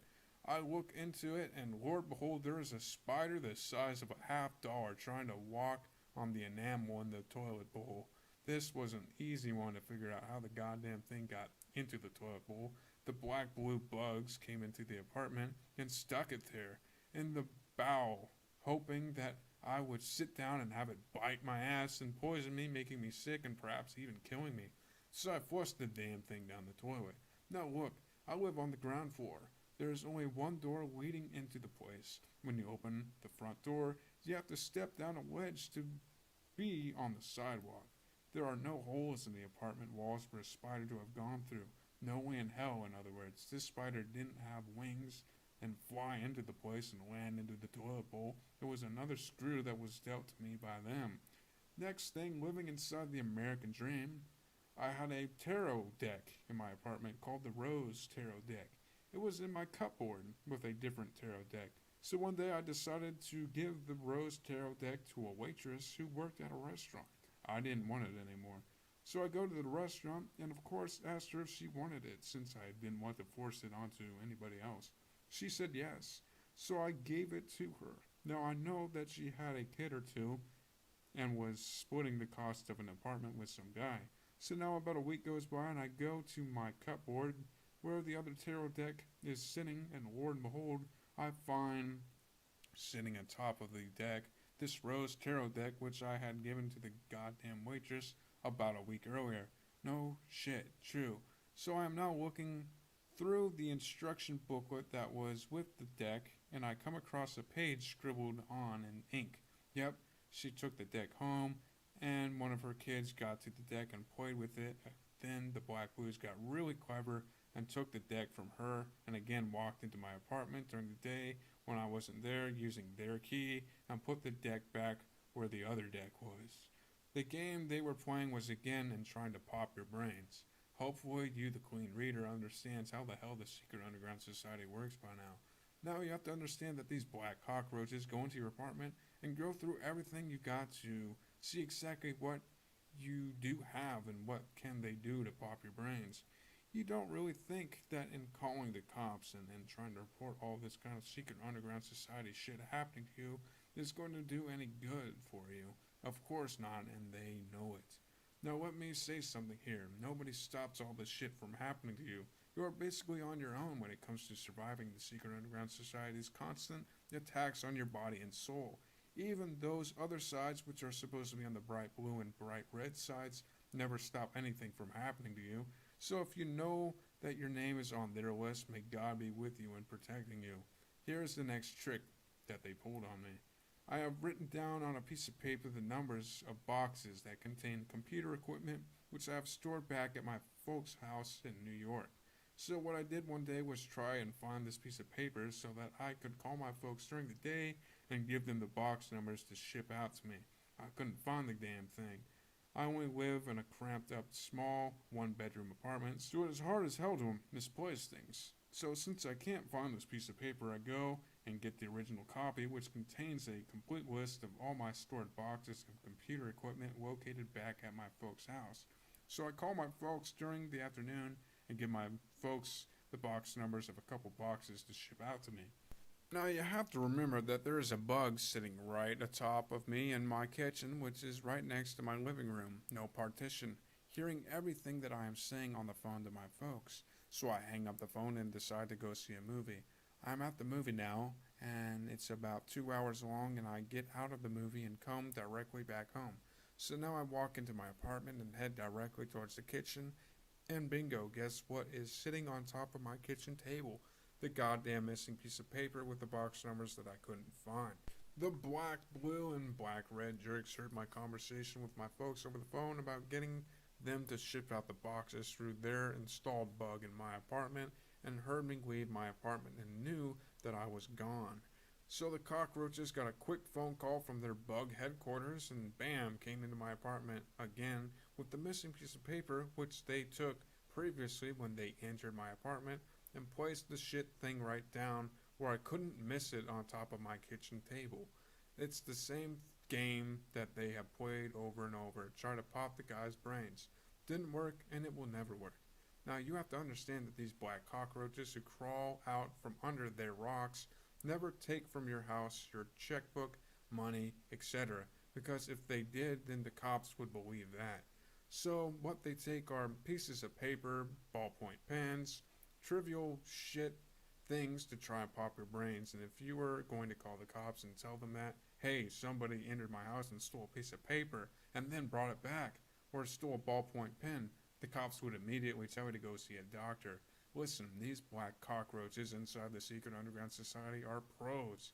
They have been doing their shit of American terrorism to their own citizens for a very long time. Okay, next thing. I'm at this restaurant sitting at the counter having a cup of coffee, and I decided to give it a shot and ask a waitress out for a date. Now, I already talked about them stealing women from me previously, so that they could hope that I would turn into a homosexual. Well, that woman doesn't say anything right in front of me, but instead she goes 10 feet away in front of me, thinking that she is out of earshot, and is now standing right next to another waitress on her left when I go over and hear her say to the other woman, I am going to ask them if I can go out with him. Yep, I got the same big problem. Needless to say, she never later did tell me that it was okay for her to go out with me on a date. I am sure glad that I don't have my ears filled up with wax and can hear. Now, I will also say here that I discovered by watching these black red and black blues operate that the only kind of women that they would not steal from me and let me get involved with were women that were mentally ill and or physically sick. That's how terrorists work. Steal the good ones and leave them the sick ones. Alright, the next topic is about how these things were hoping that they could make me go blind. When I first got to Arizona in 1991, naturally I had to start finding doctors who were not black reds and black blues. I remember I found an ophthalmologist who was alright, but I didn't need to go to this doctor at this time.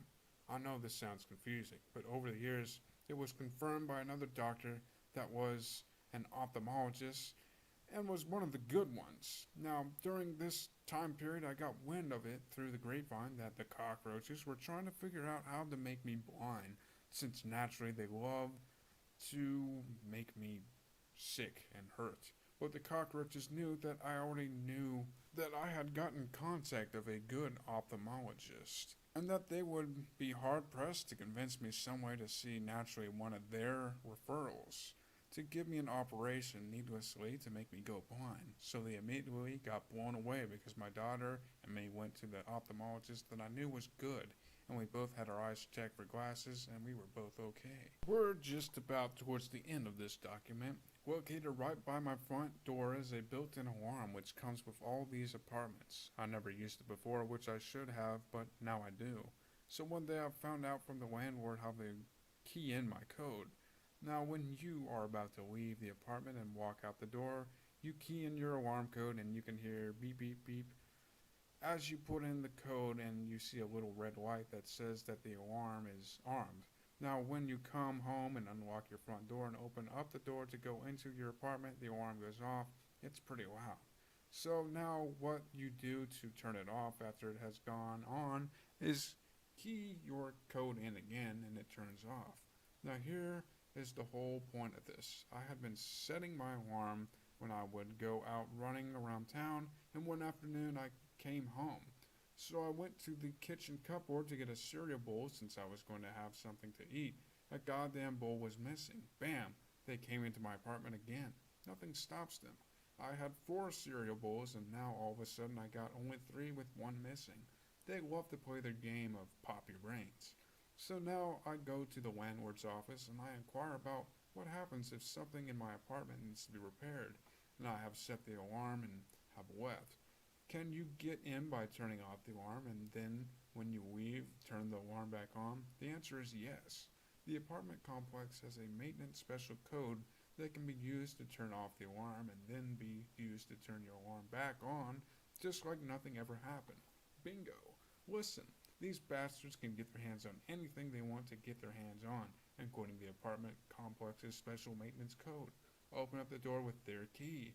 Immediately turn off the alarm, do their terrorist shit in 1 minute, then rearm the alarm and shut the door, lock it, and bam, they're all done and gone.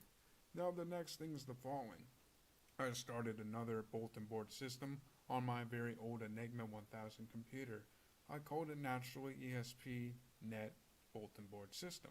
Now, one night I am watching this guy come on my bulletin board system and having problems and knowing what the hell to do. So I break in and start trying to talk him to help me out. He was a total asshole. He says to me the following when I am trying to help him out. I am protected just like you are. He was an ex-military and another one of these cockroaches on the black blue side. Another crazy one. Interesting how nobody has ever sent me a goddamn letter telling me that I am being protected, and you would never know it from my life of constant shit attacks from these black reds and black blues, as I have tried to describe in this document. The BBS only lasted about 2 weeks because I closed it down. I was so pissed. No, I kept records in an Enigma database program that I had on everybody who called the BBS and became members of it. I had 2 discs labeled BBS addresses. Now for every disc I have a master copy and a backup copy. As a couple of months go by, I am now trying to find these 2 discs of BBS addresses. I only find one of the discs, so I go through every damn disc that I had trying to find the other one. Missing. Discs just don't disappear out of your filing cabinet where you keep them. So again, the cockroaches in the black blue side came into the apartment looking for the disc and took the damn thing. Remember that the bug is still in the apartment in the kitchen table, which allowed them to know that I had these discs and what the name on the label was, since I had a friend over and was telling my friends everything about the BBS. Now I know you won't believe this, but it's very important, and for posterity's sake I'm going to record it here. It's back to the old Great White Brotherhood problem again. These black, blue, and black red cockroaches think that people in the Great White Brotherhood are calling my BBS. That this is one of the ways that they are contacting me, giving me information. Just because I called the damn BBS ESP-NET BBS. Believe me, this is true. These crazies think that I am running some kind of ESP network. Unbelievable. Incredible. And they are crazy. Listen, if the Americans ever did really find any Great White Brotherhood members, they would assassinate them immediately. this is why they stole the damn disk of addresses. The next point is this. When I was just getting the BBS online, I was advertising the BBS as much as possible so I could get members onto the BBS. I made a bunch of business cards that had the BBS names on them with the telephone number to call. So I went over to a computer store that I knew and was talking to a guy there about giving him a bunch of these business cards to make available to their customers. Now, as I am getting ready to get started and talking to this guy, one of the other workers in the store gets immediately on his phone and makes a phone call. Since I don't have shit inside my ears, I hear him say over the phone, "He is one of them." Maybe I'm about 15 feet away from the idiot on the phone when I hear him say this. Here's what was going on. The nut on the phone thought that the guy I was talking to was a Great White Brotherhood member just because I had opened up a BBS called ESP.net. Remember that the American cockroaches are obsessed with stealing psychic and spiritual information. Then once they succeed in stealing it, they will assassinate you. Now, the next topic is about credit bureaus that contain your credit history. I was trying to get my credit card limit increased to a higher value from a bank and received back from them a letter of declination. On the letter of declination were 2 credit agencies listed whereby the bank received a credit history from. So I contacted both credit reporting agencies to obtain my credit history and to see what they had in their computer database on me. Now, from one of these credit collecting agencies, I get back the paperwork on my credit history and I don't have any credit history reported. To make the long story short here, it turned out that this agency used for my name and doing a credit search in their database on me the name Truly Yours. No shit, this is true. So I got screwed again by this network who pumped out the obvious blatant lie to me. You know how it works by now. Give the guys some more pain in life. It's called the American Dream and Freedom. So I was pissed. I eventually did get my credit history out of these bastards. So now I write the Attorney General's office in Arizona and file a complaint with them and sent them copies of everything that was sent to me by the credit bureau when they first told me that I had no credit history and used for my name Truly Yours. I get a letter back from the Attorney General's office telling me that they sent copies of the stuff to the FTC, Federal Trade Commission, asking them if any laws have been broken by the credit bureau. So now more than 2 months have gone by and no word from the FTC. So I write another letter to the Attorney General's office telling them that more than 2 months have gone by and I have not heard from the FTC. So now after about a week or 2 later, I get a bunch of shit back from the FTC about credit collecting bureaus. In other words, they did not answer the original question that was sent to them to begin with. I got whitewashed again. So I am pissed again and now write another letter back to the Attorney General's office sending them all the shit that the FTC had sent me. As of now, I have not heard anything further from the Attorney General's office and don't ever expect to. These black cockroaches are everywhere. Now about the second credit reporting agency on the letter of declination. I get a letter from the second agency telling me that I need to send in to them a copy of the letter of declination. So I scribble a note on the letter they sent me telling the black cockroaches that I did send in a copy of it to them, that it was stapled to the cover letter which I had mailed to them, and that somebody in their organization tore it off and threw it in the trash can. So I stapled a copy of the letter of declination again to a copy of their goddamn letter back to them and mailed everything in to them again. I did then get my credit history report from them. Being rather tired of having that bug stuck on my kitchen table, I got the maintenance guy where I live to move the table and chairs out of my apartment and to store it since I am renting the furniture to begin with. Bingo, bug gone. As I heard from the cockroach grapevine again, they were pissed that I had found it and got rid of it. But listen, these black American souls work really fast, like I have said before. They can put another one back into your house within 1 day. Just leave your house to go somewhere for an hour and bam, they are back into it with another bug installed. Now also from the grapevine I heard that these black, blue, and black red cockroaches saying the following thing about my daughter since they were pissed. He has a daughter. We can hurt her and that will hurt him. Yep, evilness at its finest. You see, they also don't want my daughter to have anything in life too. They have been fixing her when she has been going to numerous places to find work just at the minimum wage of $4.25 per hour. They won't hire her. Screw the kid, then you bring more pain to the father. Too bad these cockroaches never go to church and read the Bible and the Ten Commandments. Naturally, my daughter doesn't know anything about any of this, but at least she is on food stamps now with me, trying to support her too. She is going to have a very difficult life being fucked over by the black cockroaches too, and not know how to realize why these things are happening to her. May God bless and protect you, the Queen Reader. Footnote. Since I have been advertising for many months now about writing this document, have heard from the cockroach grapevine that they have checked into seeing if there was some way to commit me into a mental institution in the state of Arizona for exposing their secret underground society. The American black, blue, and black red cockroaches are going to be really hard pressed to do that to me since I already know that in this state a person needs a court order to get that done, and I think it has to come from a relative. Also, I have called this document Secrets 1.doc since I expect them to now attack me and my daughter again, and for nothing to have changed in our lives by writing and publicating this document. Therefore, I will be writing and publishing another document in the future called Secrets 2.doc, outlining their attacks and hatred towards the two of us, which will happen to us because of the writing of this present doc. I hope it will not take another 18 years to write this second doc. Just remember, it takes a few good women and a few good men to do nothing to let evil triumph.